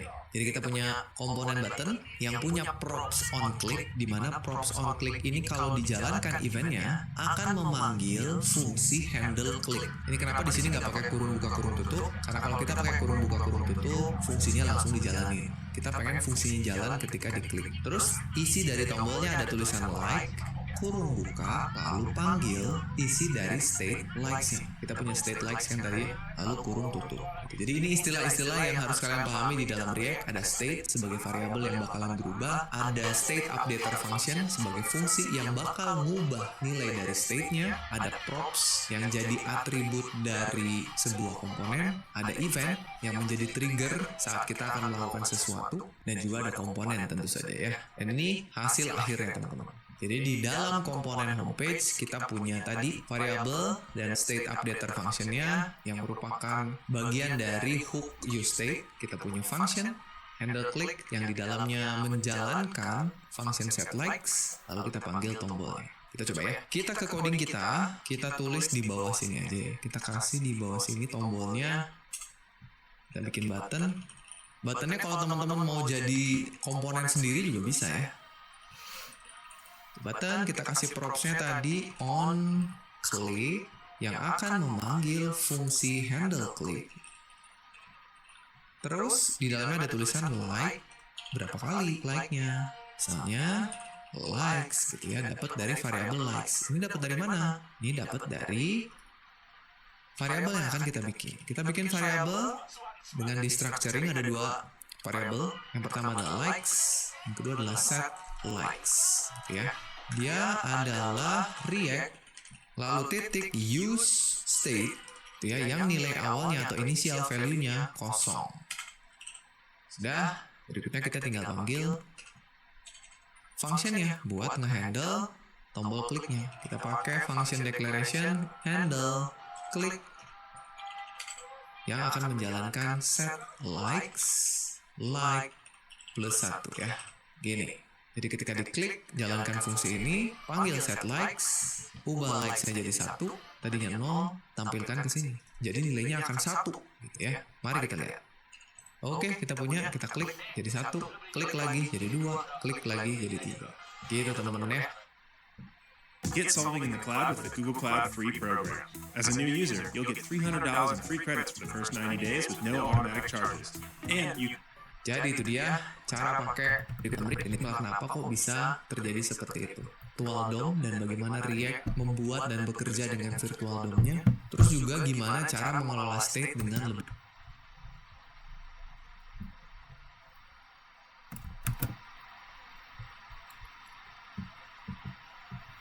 Baik, untuk video keduanya yaitu dengan judul semua tentang komponen tutorial klik masuk akal untuk pemula dari web programming Unpas. Langsung saja ke videonya. Kembali di channel WPU bersama saya Sandika Gali. Dan kali ini kita kembali akan melanjutkan playlist tutorial React untuk pemula. Kali ini kita masuk ke episode kelima teman-teman ya. Kita akan membahas semua tentang komponen. Ya sebetulnya nggak semua banget ya. Setidaknya kita akan belajar lebih dalam lagi mengenai komponen. Karena kan harusnya teman-teman sampai saat ini tuh udah paham apa itu komponen, cara bikinnya gimana, terus juga beberapa karakteristik di dalamnya. Nah tapi sekarang kita akan coba bahas lebih detail lagi teman-teman ya, supaya kita semakin paham gimana caranya bikin komponen yang baik dan benar. Ya, kita mulai langsung dengan membahas lagi atau komponen gambar, komponen paragraf bahkan bisa ya, atau mau sebesar satu halaman pun bisa kita anggap sebagai komponen. Nah, jadi nanti terserah kita gimana cara merancang sebuah komponen. Makanya di video kali ini kita akan bahas tuh gimana caranya bikin komponen atau melakukan komposisi ya, React nyebutnya nge-compose sebuah komponen yang baik dan benar. Ya, jadi ini kita ingin lihat lagi materi mengenai komponen. Berikut ini juga contoh dari beberapa komponen ya, misalkan ada komponen media yang di dalamnya bisa kita susun atau kita bentuk dari beberapa komponen ya. Jadi komponen media itu terdiri dari komponen image, komponen deskripsinya, dan komponen tombol. Atau kalau teman-teman lihat sebuah website, ini contohnya salah satu toko online, kita lihat ada UI seperti ini pasti di dalamnya terdiri dari banyak sekali komponen. Nanti tergantung dari developernya mau nge-compose atau nyusun komponennya seperti apa. Ya itu pengantarnya teman-teman. Sekarang kita harus paham dulu mengenai ukuran dari sebuah komponen. Kita tahu komponen itu bisa sangat kecil, bisa sangat besar. Ya kita ambil contoh lagi dari komponen yang kita lihat di toko online ini. Ya jadi komponen sekali lagi bisa sangat kecil sampai dengan sangat besar. Ini masing-masing punya kelebihan dan kekurangan serta karakteristiknya sendiri-sendiri ya. Contohnya kalau misalkan kita bikin sebuah komponen yang sangat besar. Ya misalkan kita ambil contohnya ini menjadi sebuah komponen, jadi satu komponen. Jadi komponennya gede banget nih. Karakteristiknya seperti apa? Jadi ada beberapa kekurangan teman-teman. Kalau terlalu besar, kita bikin ini jadi satu komponen. Yang pertama itu pasti terlalu banyak responsibility-nya. Jadi satu komponen tuh tanggung jawabnya besar. Di dalamnya pasti banyak state dan props yang akan kita kelola. Benar nggak? Ya karena ini kan kalau kita lihat ada kategori, terus kita juga bisa top up, kita juga bisa melihat slideshow gambar di sini, ngecek promo, banyak sekali yang dilakukan kalau ini menjadi sebuah komponen. Sehingga nantinya ke depannya ini akan sulit untuk digunakan kembali ketika kita mau membuat komponen yang mirip atau bahkan sama tapi di halaman yang lain atau di bagian lain dari aplikasi kita. Nah, jadinya kita harus tetap membuat ulang tuh komponennya. Jadi secara reusability-nya kurang atau rendah gitu ya. Dan ini tentu saja akan membuat kode kita semakin kompleks. Ya kalau kita ngerjainnya sendiri mungkin nggak akan serepot ketika kita bekerja dalam tim. Ya semakin kompleks nanti kita semakin susah untuk bekerja samanya gitu. Itu kalau terlalu besar. Jadi jangan bikin komponen itu terlalu besar. Begitu pula kalau terlalu kecil teman-teman. Semua elemen di halaman kita jadikan sebagai komponen. Ya karena tadinya kalian pengennya supaya tanggung jawabnya nggak terlalu besar. Ya udah kita bikin semua elemen yang ada, baik itu gambar, tombol, tulisan, kita jadikan sebuah elemen. Nah kenapa nggak gitu aja? Nah itu pun ada kekurangannya.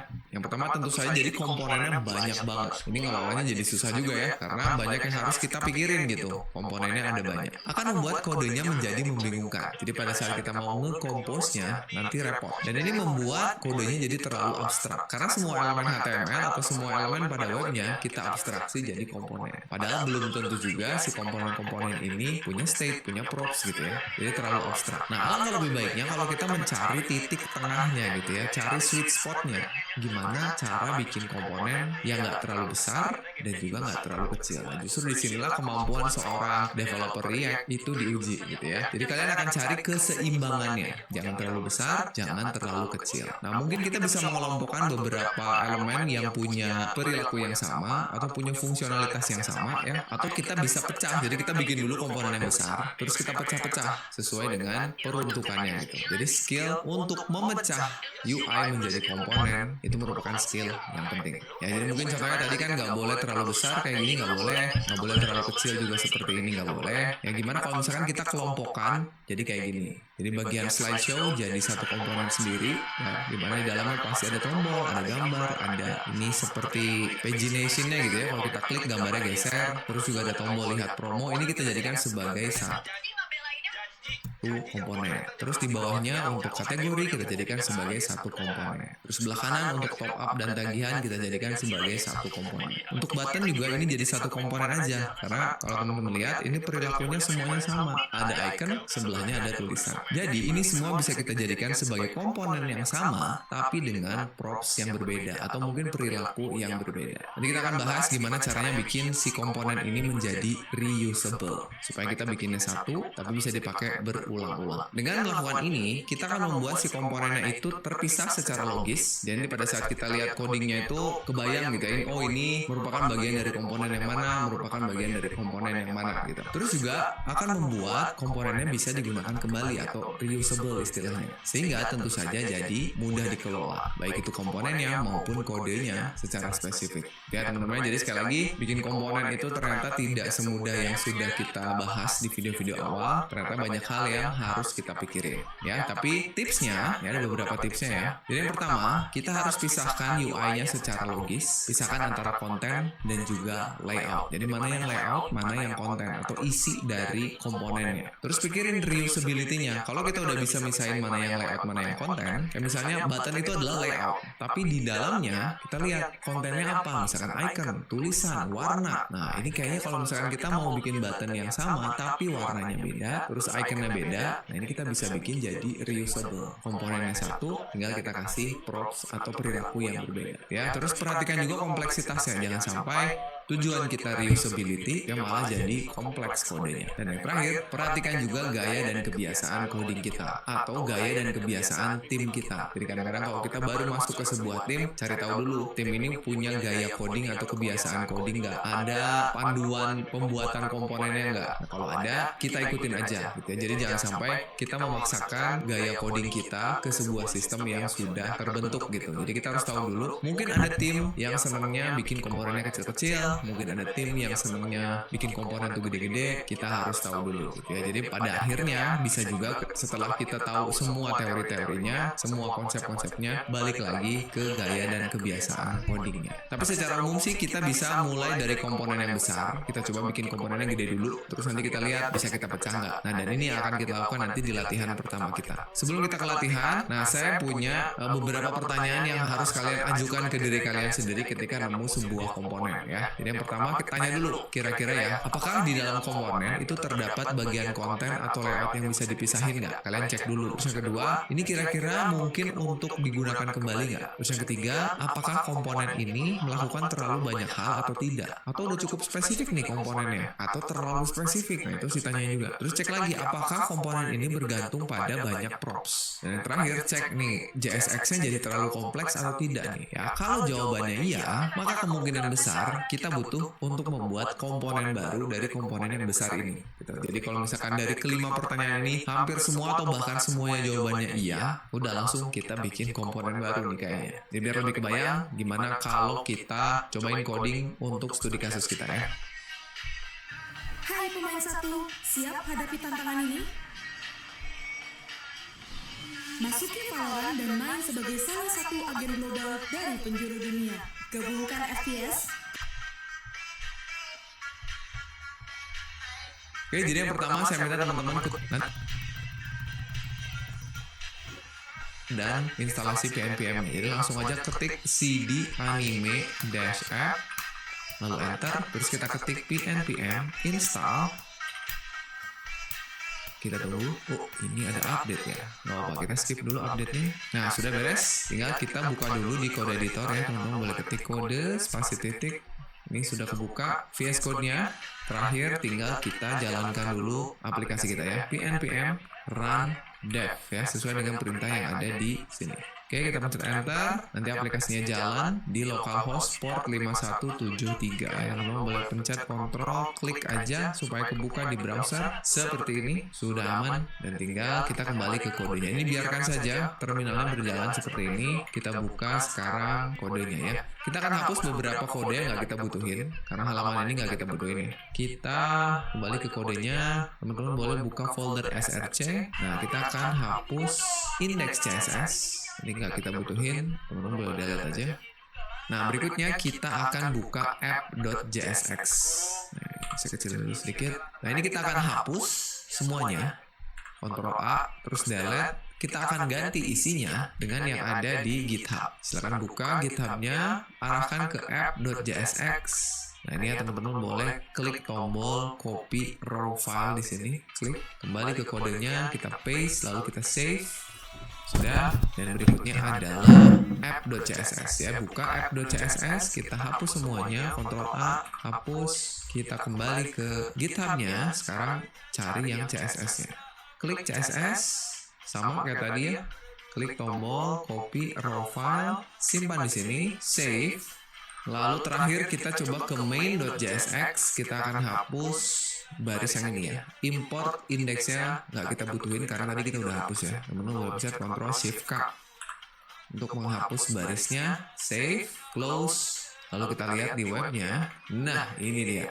Jadi sudah ada aplikasi sederhana. Ini kebanyakan masih tampilan aja ya. Jadi masih banyak yang belum berjalan. Misalnya search-nya belum berjalan. Terus nanti ke depannya kita mau bisa nambahin anime sendiri. Terus bisa ubah atau hapus. Dan kita bisa ngasih rating ke depannya. Tapi sekarang yang bisa dilakukan itu hanya menampilkan 4 anime. Ini anime yang termasuk anime favorit saya. 4 ini. Yang datanya diambil dari array of object yang kita buat di app.js. Ini masih saya tulis manual di sini. Ke depannya nanti kita akan connect ke public API. Ya, nggak apa-apa, ini kita ambil dari data array kita dulu. Tapi sekarang kita udah bisa klik masing-masing animenya. Ya, kalau diklik, dia akan menampilkan detail dari anime yang berbeda. Ya, One Piece, Naruto, Bleach, dan My Hero Academia. Ya, silakan kalau kalian mau ganti, boleh aja ya, silakan diganti datanya, asal jangan properti-propertinya. Nilainya boleh ya.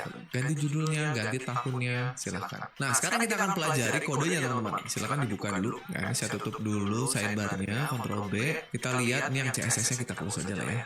Karena nggak akan kita oprek-oprek untuk sekarang. Kita akan lihat dari bagian paling atas. Ini di atas kita ada import hooknya use state karena kita menggunakan beberapa state di bawah. Terus juga kita import CSS-nya ya, tadi udah. Terus kita punya data yang saya kasih nama animes data karena animenya banyak jadi jamak gitu ya. Kita punya 4 data, ada One Piece, Naruto, Bleach, dan My Hero Academia. Nah, terus kita masuk ke komponen utamanya, komponen app. Nah, di sini di komponen kita yang pertama, kalau kalian lihat ini saya masih punyanya hanya satu komponen yang JSX-nya sangat besar sekali. Tuh, jadi JSX-nya banyak. Ya, nanti tugas kita adalah mecah-mecah UI-nya menjadi komponen-komponen terpisah. Ya, kita pelajari dulu dari bagian paling atas. Nih, kita punya ada state query untuk mengelola query ini ya, walaupun sekarang masih belum jalan ya. Masih belum berpengaruh. Terus kita juga punya state untuk mengelola data animenya. Ini saya ambil dari array yang ada di atas. Ya, ini nanti akan kita ganti data defaultnya lewat API. Berikutnya kita punya state untuk selected anime untuk mengelola data yang tampil di sebelah kanan. Jadi mana yang kita pilih atau yang kita select akan mengubah detail dari kotak sebelah kanan. Itu state yang ini. Lalu ada state is open 1 dan is open 2. Ini untuk ngecek apakah kotak ini lagi dibuka apa enggak. Karena di sini saya kasih tombol minimize. Tuh, ya, jadi ceritanya kita bisa nutup gitu. Oke, jadi ada 2, yang sebelah kiri is open 1, yang sebelah kanan is open 2. Berikutnya kita punya sebuah function handle selected anime untuk memilih mana yang akan tampil di sebelah kanan. Ya, nanti ini akan kita kirim sebagai props. Nah, yang pentingnya di sini kita punya banyak elemen ya. Jadi yang pertama ada navbar untuk bagian atas. Ini semuanya. Di navbar ada 3, ada logo yang pertama. Oh ya, aplikasi ini namanya Weibo ya, WEEBO ya. Ada logonya, terus di bawahnya ada search container. Nah, jadi search container ini menampung 2 hal, search inputnya dan search resultnya. Jadi secara default yang tampil semua data ceritanya ya, semua data yang ada di sini tampil yang 4. Nah, pengennya nanti kalau kita cari sesuatu gitu ya, munculnya sesuai dengan jumlah hasil pencariannya. Sekarang masih belum berjalan. Bahkan masih kita tulis manual 4 yang nanti kita benerin. Itu di bagian navbar, dan kayaknya teman-teman harus sekarang udah bisa mencoba-coba untuk berpikir atau nebak-nebak kira-kira ini cocoknya jadi komponen sendiri apa enggak gitu. Berikutnya di bawahnya ada komponen main ya, untuk nampung 2 kotak ini. Kotak yang pertama, ini ada elemen yang nama kelasnya box. Itu untuk kotak yang sebelah kiri berisi daftar anime. Ya, dimana saya punya tombol tuh yang sebelah kanan atas ini button. Nah, nanti dan di bawahnya saya punya kondisional. Kalau tombolnya lagi terbuka, is open 1-nya bernilai true, ya defaultnya kan true. Kalau lagi bernilai true, tampilin listnya. Tapi kalau kita klik tombolnya jadi false, ya opennya tadinya true jadi not open jadi false, maka jangan tampilin UL-nya. Nah, kalau UL tampil, saya melakukan looping terhadap animenya, terus saya tampilin satu-satu berupa list ya. Jangan lupa kalau list kan ada key-nya. Terus pada saat diklik, saya pengen ngejalanin handle selected anime untuk nampilin anime sebelah kanan. Di dalamnya ada gambar, ada judul, ada tahun. Yaitu untuk yang sebelah kiri. Yang sebelah kanan itu untuk menampilkan si animenya, sama juga ada tombol di atas. Bahkan ini mirip banget ya. Ada logikanya juga kalau tombolnya lagi true gitu ya, lagi terbuka, tampilin detail. Ini sesuai dengan anime yang lagi kita select di sebelah kiri. Kalau ini ditambah nampilin tahun, skor, dan juga sinopsis. Ini di bawah sini. Itu teman-teman ya, jadi komponen besar cuma 1 yang kalau kita lihat kayaknya semua pertanyaan komponen yang tadi itu jawabannya iya. Nah, makanya sekarang saya minta tugas kalian coba diubah dulu komponen yang 1 besar ini menjadi komponen yang kecil-kecil. Silakan teman-teman boleh pause videonya, cobain dulu ubah jadi komponen sendiri sebelum nanti kita coba bareng-bareng. Oke, kita coba dari mulai yang paling atas teman-teman ya. Kita satu persatu sedikit demi sedikit. Kita mulai dari komponen navbar. Ya, kita ambil dulu navnya. Cara saya tuh biasanya gini, saya tutup dulu komponen terluarnya, klik navnya jadi komponen sendiri, terus kita cut, kita blok, kita Ctrl X begini, lalu di sini kita panggil nama komponen yang akan kita buatnya. Sekarang belum ada, kita bikin tapi nggak apa-apa, kita panggil komponennya. Misalnya saya mau panggil namanya navbar gini ya. Gini, jadi saya manggil komponen navbar, ada error navbar is not defined. Kita definisikan dulu di bawah. Oke, sekarang kita bikin apa? Masih ingat caranya? Function navbar kurung buka kurung tutup kurung awal, kita return kurung buka kurung tutup, enter, baru kita paste ya, Ctrl V. Navbar yang tadi save. Nah, sekarang teman-teman lihat nih, ada error di sini. Set query is not defined. Kenapa? Karena dia butuh state query tuh. Sedangkan state-nya ada di mana? State-nya ada di main. Nah, makanya kita pindahin ya. Scroll ke atas, ini query-nya. Teman-teman boleh klik di barisnya, terus mencari Ctrl X supaya kita cut satu baris. Scroll ke navbar, kita simpan di sini. Dah, itu kita lihat dulu hasilnya aman ya, nggak ada yang error. Berarti satu navbar udah kita pisahin. Nah, tapi lihat nih teman-teman, masih terlalu besar nggak komponennya? Kelihatannya masih terlalu besar nih. Tapi kita akan benerinnya belakangan. Kita coba bikin yang mainnya dulu ya. Sekarang mainnya. Scroll, ini kita hapus spasinya. Mainnya kita tutup, kita cut, blok terus cut ya, Ctrl X, kita bikin main. Begini, kita scroll ke bawah sini ya. Di bawah navbar kita bikin lagi function main kurung awal return kurung buka kurung tutup enter Ctrl V. Sudah, mainnya pindah. Tapi lihat banyak banget errornya karena semua state-nya ada di app kita ya. Jadi ini coba kita pindahin dulu. Nanti ke depannya mungkin kita akan naikin lagi ke atas, tapi nggak apa-apa ya. Kita coba turunin semua dulu ya. Jadi ini boleh diblok semua karena yang butuh bukan app, yang butuh adalah main. Kita pindahin ke main ke sini. Sip, sudah, harusnya errornya hilang semua ya. Oke, sekarang kita kembali lagi ke webnya, aman ya. Tuh, jadi kita udah pindahin dua komponen besar, navbar dan main. Nah, sekarang pertanyaan apakah sudah selesai? Belum ya, masih terlalu besar nih. Komponen navbar masih terlalu besar, komponen main masih terlalu besar. Benerin satu-satu. Kita mulai dari navbar dulu ya. Kita lihat, komponen yang besar itu sebetulnya yang search ini ya. Tapi kayaknya logo juga bisa kita jadiin sebagai komponen sendiri. Jadi saya melakukan itu. Yang logonya kita cut ya, div sampai tutupnya, Ctrl X, kita bikin logo. Begini, kita simpan di bawahnya function logo return enter logo. Sip, logo sudah. Di bawahnya search ya, kita cut lagi, kita bikin search. Begini, kita bikin di bawah logo. Function search lalu Ctrl V. Oke, sekarang error lagi karena state-nya sekarang ada di navbar nih. Jadi kita harus pindahin ke dalam ya. Kita cut, Ctrl X, kita pindahin ke search. Oke, karena yang menggunakan sebetulnya hanya search aja kan. Jadi ngapain kita simpan di navbar tadi? Sudah, beres. Oh, search-nya hilang. Kenapa? Karena belum kita return. Ini salah ya. Ini di-cut dulu. Lupa return ya. Gini harusnya. Tadi saya lupa namanya return. Nah, muncul lagi. Oke, jadi search-nya harus dikasih return. Oke, mantap. Apakah udah beres? Kayaknya belum ya. Ini kayaknya saya masih pengen bikin search result-nya itu menjadi sebuah komponen sendiri. Jadi saya mau bikin gini, P-nya saya cut, terus saya mau bikin misalnya namanya num result ya. Karena dia angka kan. Komponennya namanya num result. Kita bikin di bawah sini function num result. Jangan lupa kita bikin return ya. Nah, begini. Sudah, sip. Jadi sekarang komponennya sudah sesuai kebutuhannya. Yang navbar kayaknya udah ya. Navbar turun jadi begini, turun lagi logonya, cukup. Ini nggak usah kita pecah lagi. Untuk yang search, sebenarnya input juga bisa nih ya. Jadinya search input gitu ya, atau nggak usah lah ya, nggak apa-apa. Untuk kali ini nggak usah. Jadi kalau kita butuh, kita bikin jadi komponen lagi. Oke, sekarang kita turun ke main. Nah, ini yang seru. Untuk main, sebenarnya kalau teman-teman lihat di dalam main itu kita punya dua buah box. Nih. Gimana kalau setiap boxnya kita jadiin satu komponen? Kita mulai dari komponen atau box yang pertama ya. Box yang pertama, ini sebuah box untuk nyimpen list dari anime. Jadi gimana kalau kita bikin namanya anime list ya? Nih, box yang pertama tutup dulu, kita cut, kita jadiin anime list. Gini, kita bikin di bawahnya function anime list. Terus kita return, jangan lupa Ctrl V, sudah ya. Nah, sekarang error lagi tuh, ada state is open dan juga animes ya. Kita akan cut animes, ini kita cut, simpan di sini. Satu lagi is open, yang ini. Nah, ini ketika kita pindahkan ini ada permasalahan teman-teman. Kalau kita pindahkan ke sini, error yang ada di sini itu hilang ya. Yang ini hilang animes, tapi ini masih ada di handle selected anime. Berarti ini harus kita pindahin. Ini kita pindahin, simpan ke sini. Nah, lihat di sini mulai ada problem. Pada saat kita pindahin, ini udah hilang errornya, ini udah hilang errornya, ini udah hilang error. Tapi ini jadi error. Set selected anime error. Kenapa? Karena set selected anime ada di sini. Kenapa ini nggak dipindahin aja Pak? Baris ini state-nya. Nah, ini nggak bisa. Karena state ini dibutuhkan di sini. Di box yang berikutnya. Nih, nggak bisa. Jadi gimana dong cara ngakalinnya? Sebenarnya nanti akan lebih detail ketika kita bahas agak belakang ya. Cuman artinya gini, animenya kita nggak bisa simpan di sini.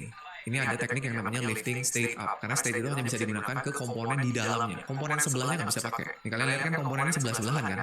Nih komponen sebelah-sebelahan. Kalau saya bikin state-nya di komponen yang ini, makanya bisa pakai hanya komponen itu dan komponen yang ada di dalamnya, children-nya atau child-nya. Nggak bisa dikirim ke sini. Nah, supaya bisa dikirim ke sini, state-nya kita naikin ke parent-nya, ya lifting state up. Jadi dinaikin supaya kedua anaknya bisa pakai. Nah, jadi ini nggak bisa nih. Function ini kita naikin ke atas, ke sini. Begitu pula dengan state-nya. Yang ini kita naikin ke atas juga. Di sini. Kita balikin. Ini nggak usah khawatir dulu yang ini ya, karena ini artinya set animation belum kita pakai. Karena kan kita belum bisa nambah, ubah dan hapus ya. Ini biarin aja. Oh ini pindah ke atas ya. Harusnya animation ini paling atas kayak gini. Karena kan kita butuh. Nah sudah, sekarang kita udah simpan ke atas. Sekarang gimana caranya supaya komponen yang ini bisa pakai? Nah masih ingat teman-teman, kita kirim lewat props ya. Jadi anime kita kirim lewat props, handle selected anime juga kita kirim lewat props. Jadi kalian bisa tulis gini, animes, ngambil dari animes gitu ya, kita kirim. Sekarang ini kita kasih eventnya apa? On selected anime, kan biasanya gitu ya, on lalu dalamnya handle selected anime gini. Sudah, sekarang kita bisa pakai di komponen anime list. Berarti di sini kita terima dulu propsnya animes dan on selected anime, tinggal dipakai. Ini sudah dipakai di sini, ini harusnya dipakai di sini kan. Nah kita ganti aja jadi on selected anime. Oke, sekarang kalau kita jalankan harusnya normal ya. Sip, aman. Nah ini kalau teman-teman lihat ada error di sini.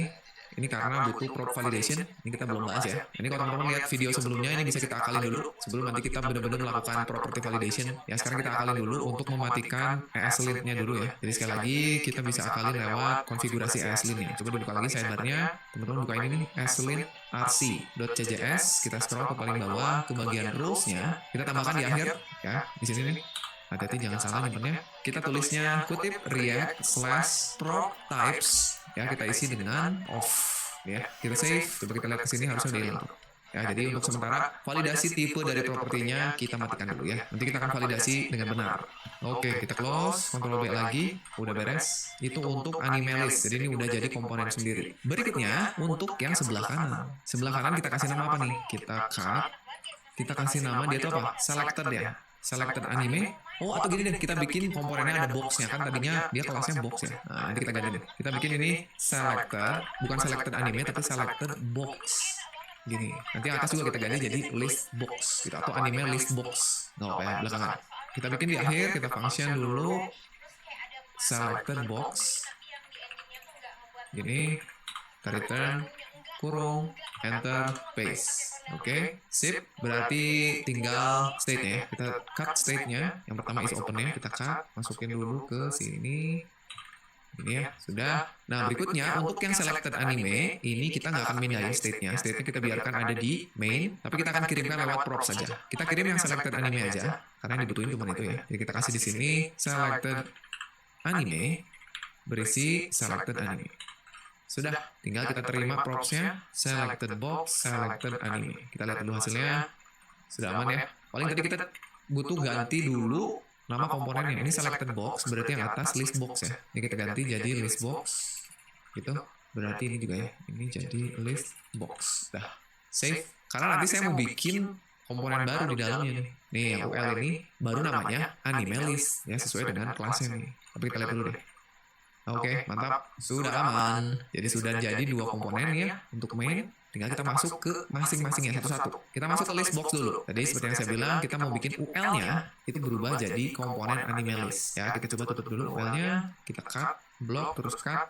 Kita bikin jadi anime list, gini ya. Berikutnya di bawahnya, kita bikin function anime list.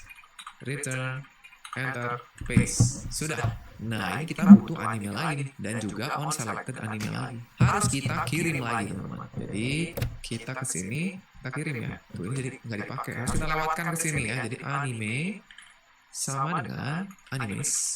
Lalu on selected anime berisi on selected anime. Sudah, jadi dari sini dikirim. Nah, ini problem teman-teman yang harus kita selesaikan nanti. Masuk, terus terima proption di sini.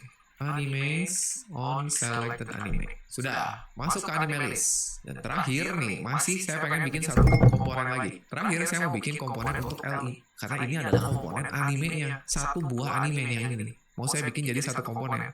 Anime list itu kan kotaknya ya. Ini anime list, ini animenya nih. Mau saya bikin jadi komponen. Jadi LI-nya. Jadi silakan ditutup, kita cut. Kita bikin jadi anime. Gini.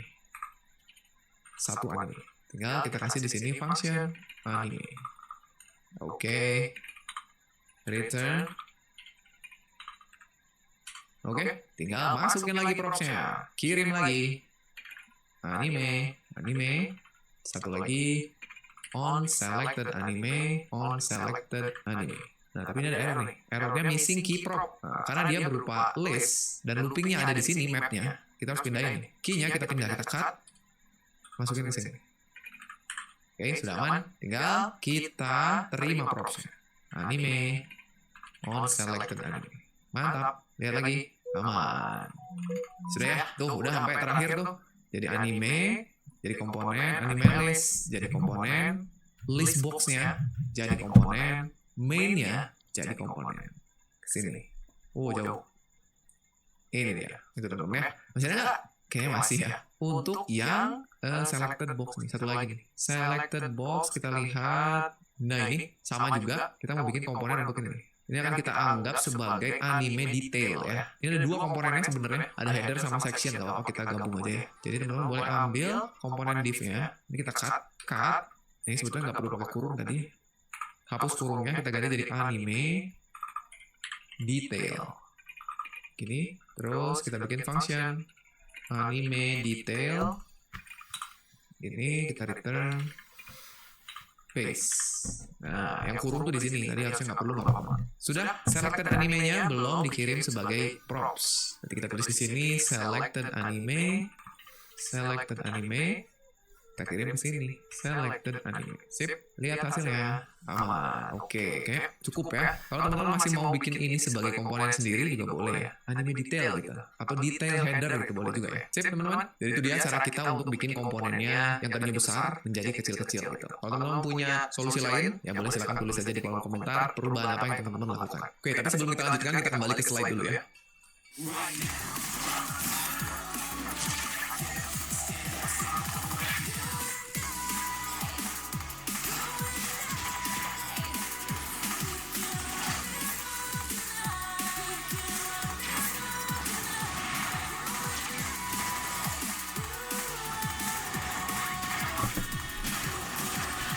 Kita akan bahas dulu mengenai kategori dari komponen. Jadi sebenarnya komponen-komponen yang kita pecah tadi itu ada kategorinya sendiri-sendiri teman-teman. Yang kita lihat apa aja supaya nanti kita bisa paham ketika mau bikin atau mecah UI jadi komponen. Yang pertama ada komponen yang disebut dengan stateless komponen atau presentational komponen. Yang kedua ada yang disebut dengan stateful komponen dan yang ketiga ada yang disebut dengan structural components. Apa itu maksud dari masing-masing komponen ini? Kita bahas. Yang pertama, stateless komponen atau presentational komponen. Itu adalah komponen yang di dalamnya nggak punya state. Jadi dia nggak bikin state di dalam komponen itu. Tapi kalaupun ada data, dia dapat dari props ya untuk nampilin datanya. Tadi harusnya kita lihat ada beberapa komponen yang punya perilaku ini. Jadi sekarang kita tahu ada komponen yang stateless di aplikasi kita. Nah ini biasanya komponen kecil dan reusable. Ya coba cek lagi nih, kira-kira komponen mana yang merupakan stateless komponen. Penting untuk mengetahui ini ketika nantinya kita mau bikin si komponennya bisa digunakan kembali. Contoh, ada bagian header, ya lihat ini nggak punya state. Jadi memang bertujuan hanya untuk menampilkan logo aja gitu ya. Dan juga satu komponen anime ini. Tadi kita bikin sampai dengan komponen anime kan. Nah kalau lihat kodenya sebenarnya di dalamnya nggak ada state-nya, walaupun kita menggunakan state, tapi state-nya diambil dari komponen lain, diterima sebagai props, gitu ya. Ini disebut dengan stateless komponen, bertujuan hanya untuk menampilkan konten atau data. Berikutnya stateful. Nah, komponen ini adalah komponen yang punya state atau state dibikinnya di komponen itu. Ini juga bisa dibuat reusable, ya. Jadi nggak hanya yang stateless aja yang bisa dibikin reusable. Contohnya yang search ini. Ya tadi kita lihat di dalamnya ada state query, walaupun belum kita pakai di episode kali ini, tapi ini bisa kita bikin reusable. Search-nya bisa kita gunakan di halaman lain atau di bagian lain dari aplikasi kita. Dan yang terakhir ada structural component. Nah kalau ini berperan untuk membuat struktur aplikasi saat kita mau bikin layout, screen, atau pages. Jadi biasanya komponen ini digunakan saat kita ngegabungin banyak komponen lain, ya, atau istilahnya dihasilkan dari komposisi. Komponen ini biasanya berukuran besar dan agak susah atau disebutnya juga non-reusable gitu. Jadi nggak bisa digunakan lagi. Contoh yang paling utama adalah komponen main. Ya kan, main itu terdiri dari dua komponen, bentuknya kayak struktur. Bahkan komponen app kita bisa kita anggap sebagai structural component. karena tugas dia ngegabungin komponen-komponen aja untuk membentuk struktur dari aplikasi kita. Oke, jadi itu dia ada 3 struktur komponen yang harus kita pahami. Silakan teman-teman cek lagi di aplikasi yang udah kita buat tadi, mana yang stateless, mana yang stateful, mana yang structural. Oke, sekarang kita udah tahu banyak hal tentang komponen. Kita akan coba melihat masalah yang ada pada komponen, terutama pada aplikasi yang udah kita buat tadi. Ya, aplikasinya jalan sampai saat ini normal-normal aja kelihatannya, tapi ada masalah. Masalah yang paling terasa tadi adalah sesuatu yang disebut dengan prop drilling. Yang mungkin tadi juga teman-teman melihat kita melakukan ini pada saat kita naruh properti ke sebuah komponen berulang-ulang. Padahal ada komponen yang bahkan nggak butuh data dari props itu. Nanti kita lihat contohnya ya. Untuk lebih jelasnya, kita akan bikin sebuah masalah baru ya, supaya kita bisa lihat munculnya prop drilling ini sekali lagi.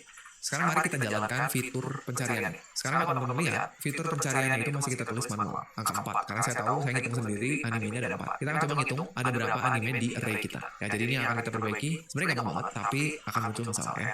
Kita lihat dulu struktur dari aplikasi kita ketika kita buka di extension komponen React kita. Lihat nih, hasil pencarian yang angka 4 tadi ada di komponen search. Ingat-ingat ya, ada di komponen search. Sedangkan angka 4 itu kan dihasilkan dari kita menghitung jumlah anime yang ada di state animes. Ingat-ingat tuh, kita butuhnya di sini, sedangkan state-nya ada di mana? State-nya ada di sini, di anime list. Nah, menurut teori yang udah kita pelajari, bisa nggak state yang ada di sini kita akses di search? Nggak bisa kan? Makanya harus kita atasi. Caranya gimana? Nih, ini strukturnya kalau kita lihat dalam bentuk pohon. State kita, ada di sini ternyata ya, ada di main, bukan ada di anime list ya. Ternyata ada di sini ada di main. Yang pakai memang anime list, tapi state-nya sebetulnya ada di main, ada di sini nih.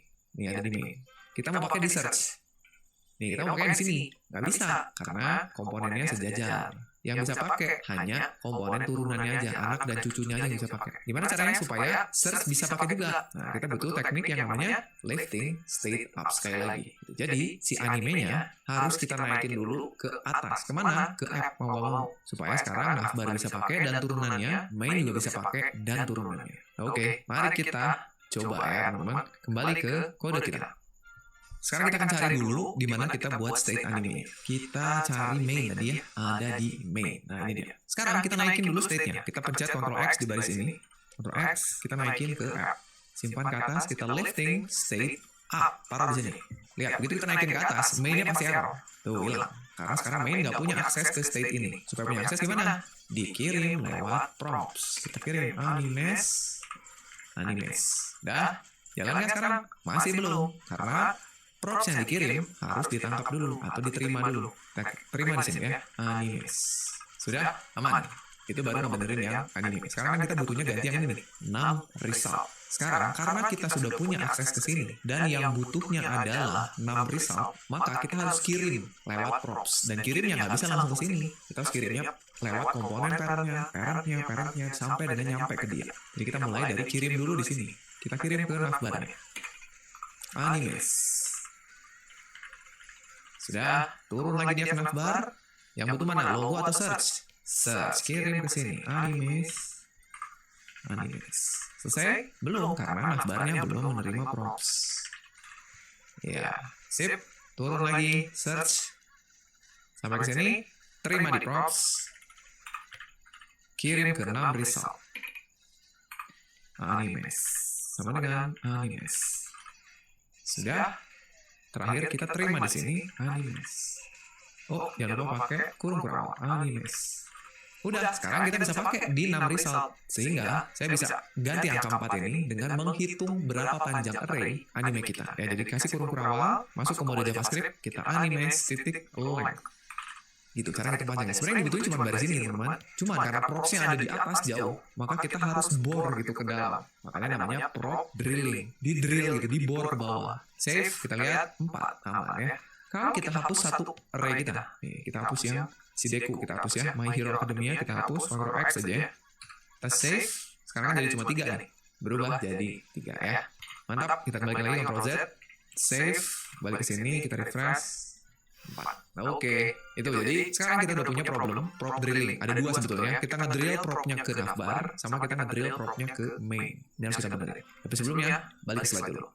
Oke, ya tadi kita udah lakukan yang namanya lifting state up, di mana kita menaikkan state-nya ke atas supaya apa? Supaya semua sekarang bisa pakai ya. Tapi problemnya apa? Dari sini kita harus ngirimin state-nya ke navbar, ngirimin ke search result. Atau istilahnya tadi apa? Di bore gitu ke bawah.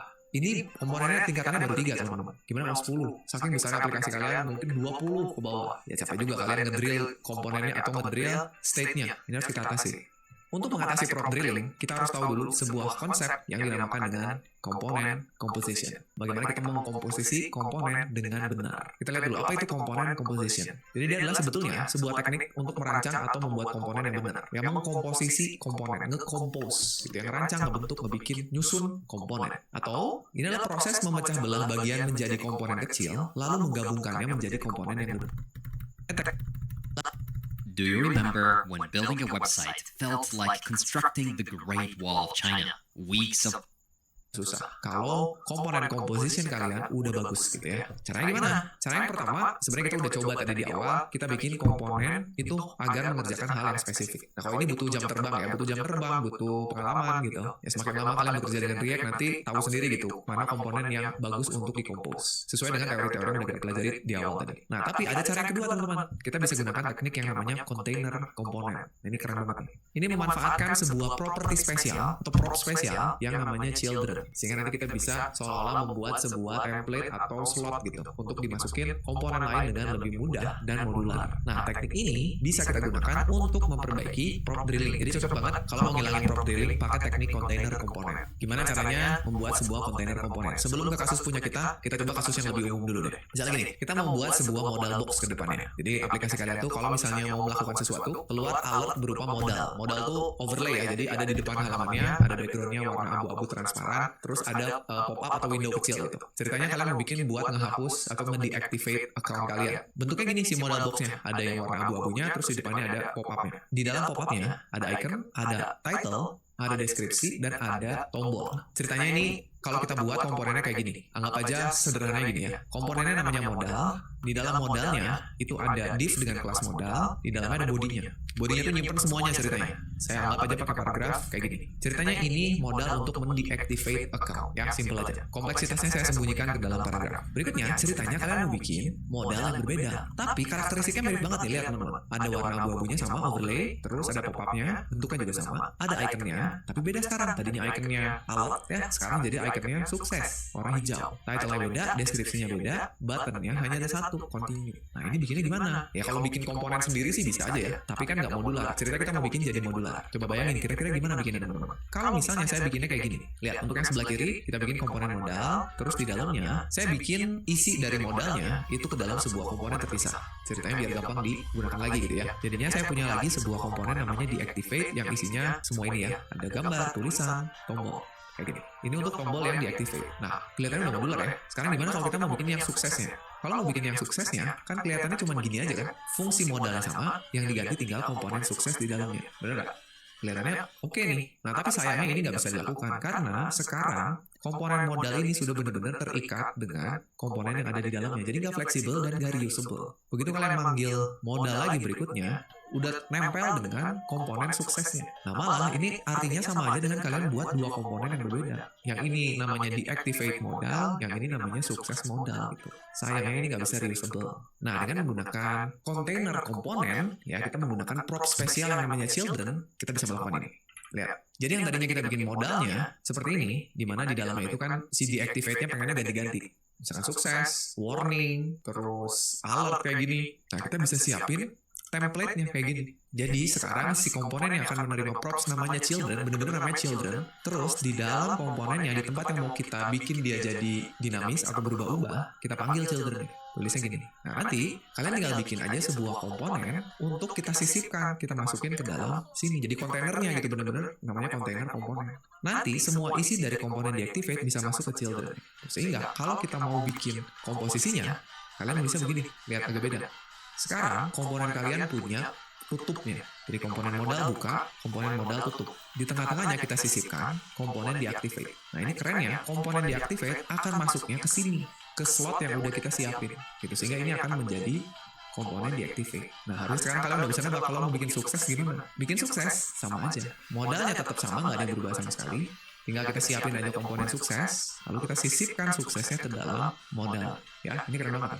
sehingga berubahlah jadi komponen sukses. Jadi kalian mau nyiapin banyak komponen template-nya, bisa tinggal nanti mau dipanggil yang mana gitu. Oke, mari kita coba ke kasus kita. Kita benerin 2 hal, kita benerin yang 6 result dan juga yang anime list. Balik ke sini. Kita benerin yang 6 result dulu ya. Lihat nih, kita ngedrill props-nya dari sini. 1 ke navbar. Kan tadinya ada di sini. Masuk ke navbar, lihat di navbar. Di komponen navbar kita pakai anime nggak? Enggak kan? Kita cuma ngelewatin aja, ngebor gitu ke sini. Masuk ke search, lihat di search. Di search dipakai nggak? Nggak dipakai. Ya, dilewatin aja, masuk ke sini. Di 6 result baru kepake. Nah, jadi ngebenerin gimana? Nah, caranya gini. Sekarang kita mau bikin si 6 result ini masuk ke komponen search di sini. Ya, jadi sekarang ini bukan 6 result, teman-teman. Ini adalah children. Sehingga ini animesnya bukan animes tapi children. Jadi nanti 6 result ini akan masuknya ke sini kalau search-nya dipanggil. Nah, dari search ini kalau kita scroll ke atas, di sini kita juga bisa mengganti komponen search-nya itu ngambil dari children. Jadi ini sebenarnya kita nggak butuh komponen search. Jadi kita panggilnya lewat komponen app kita. Jadi bisa kita ganti juga dengan children. Sehingga ini bukan animes tapi children. Ya, kita scroll ke atas ke bagian navbar ya. Nah, di sini kita compose, teman-teman. Jadi animesnya nggak butuh di navbar kan, sehingga kita nggak butuh kembali lagi. Kita compose jadi sebuah kontainer komponen. Nah, nanti di dalamnya kita mau ambil komponen search. Sehingga komponen search ini nanti akan menggantikan children ini. Masuk di navbarnya, ya ini akan masuk ke childrennya kan. Gantikan ini. Yang di dalamnya kita mau ambil komponen 6 result. Baru di sini kita kasih props animesnya. Begini.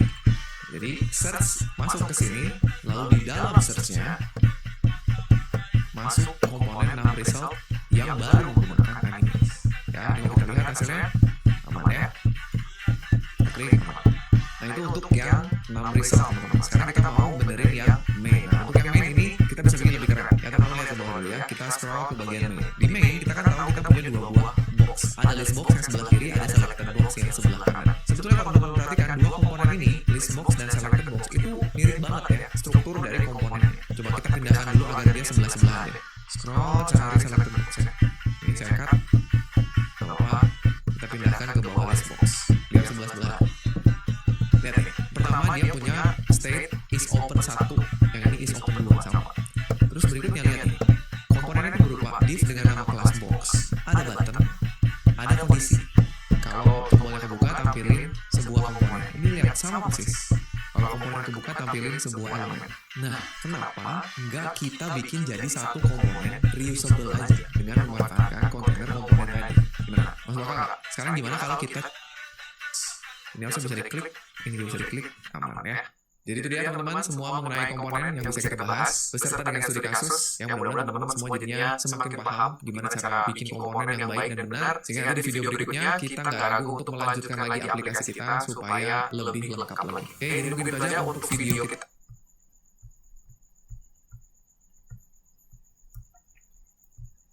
Baiklah, mungkin sekian untuk pembelajaran yang saya pahami dari Introduction to React.js dari channelnya Web Programming Unpas by Pak Sandika Galih. Lebih dan kurangnya mohon maaf. Wabillahi taufiq wal hidayah. Wassalamualaikum warahmatullahi wabarakatuh.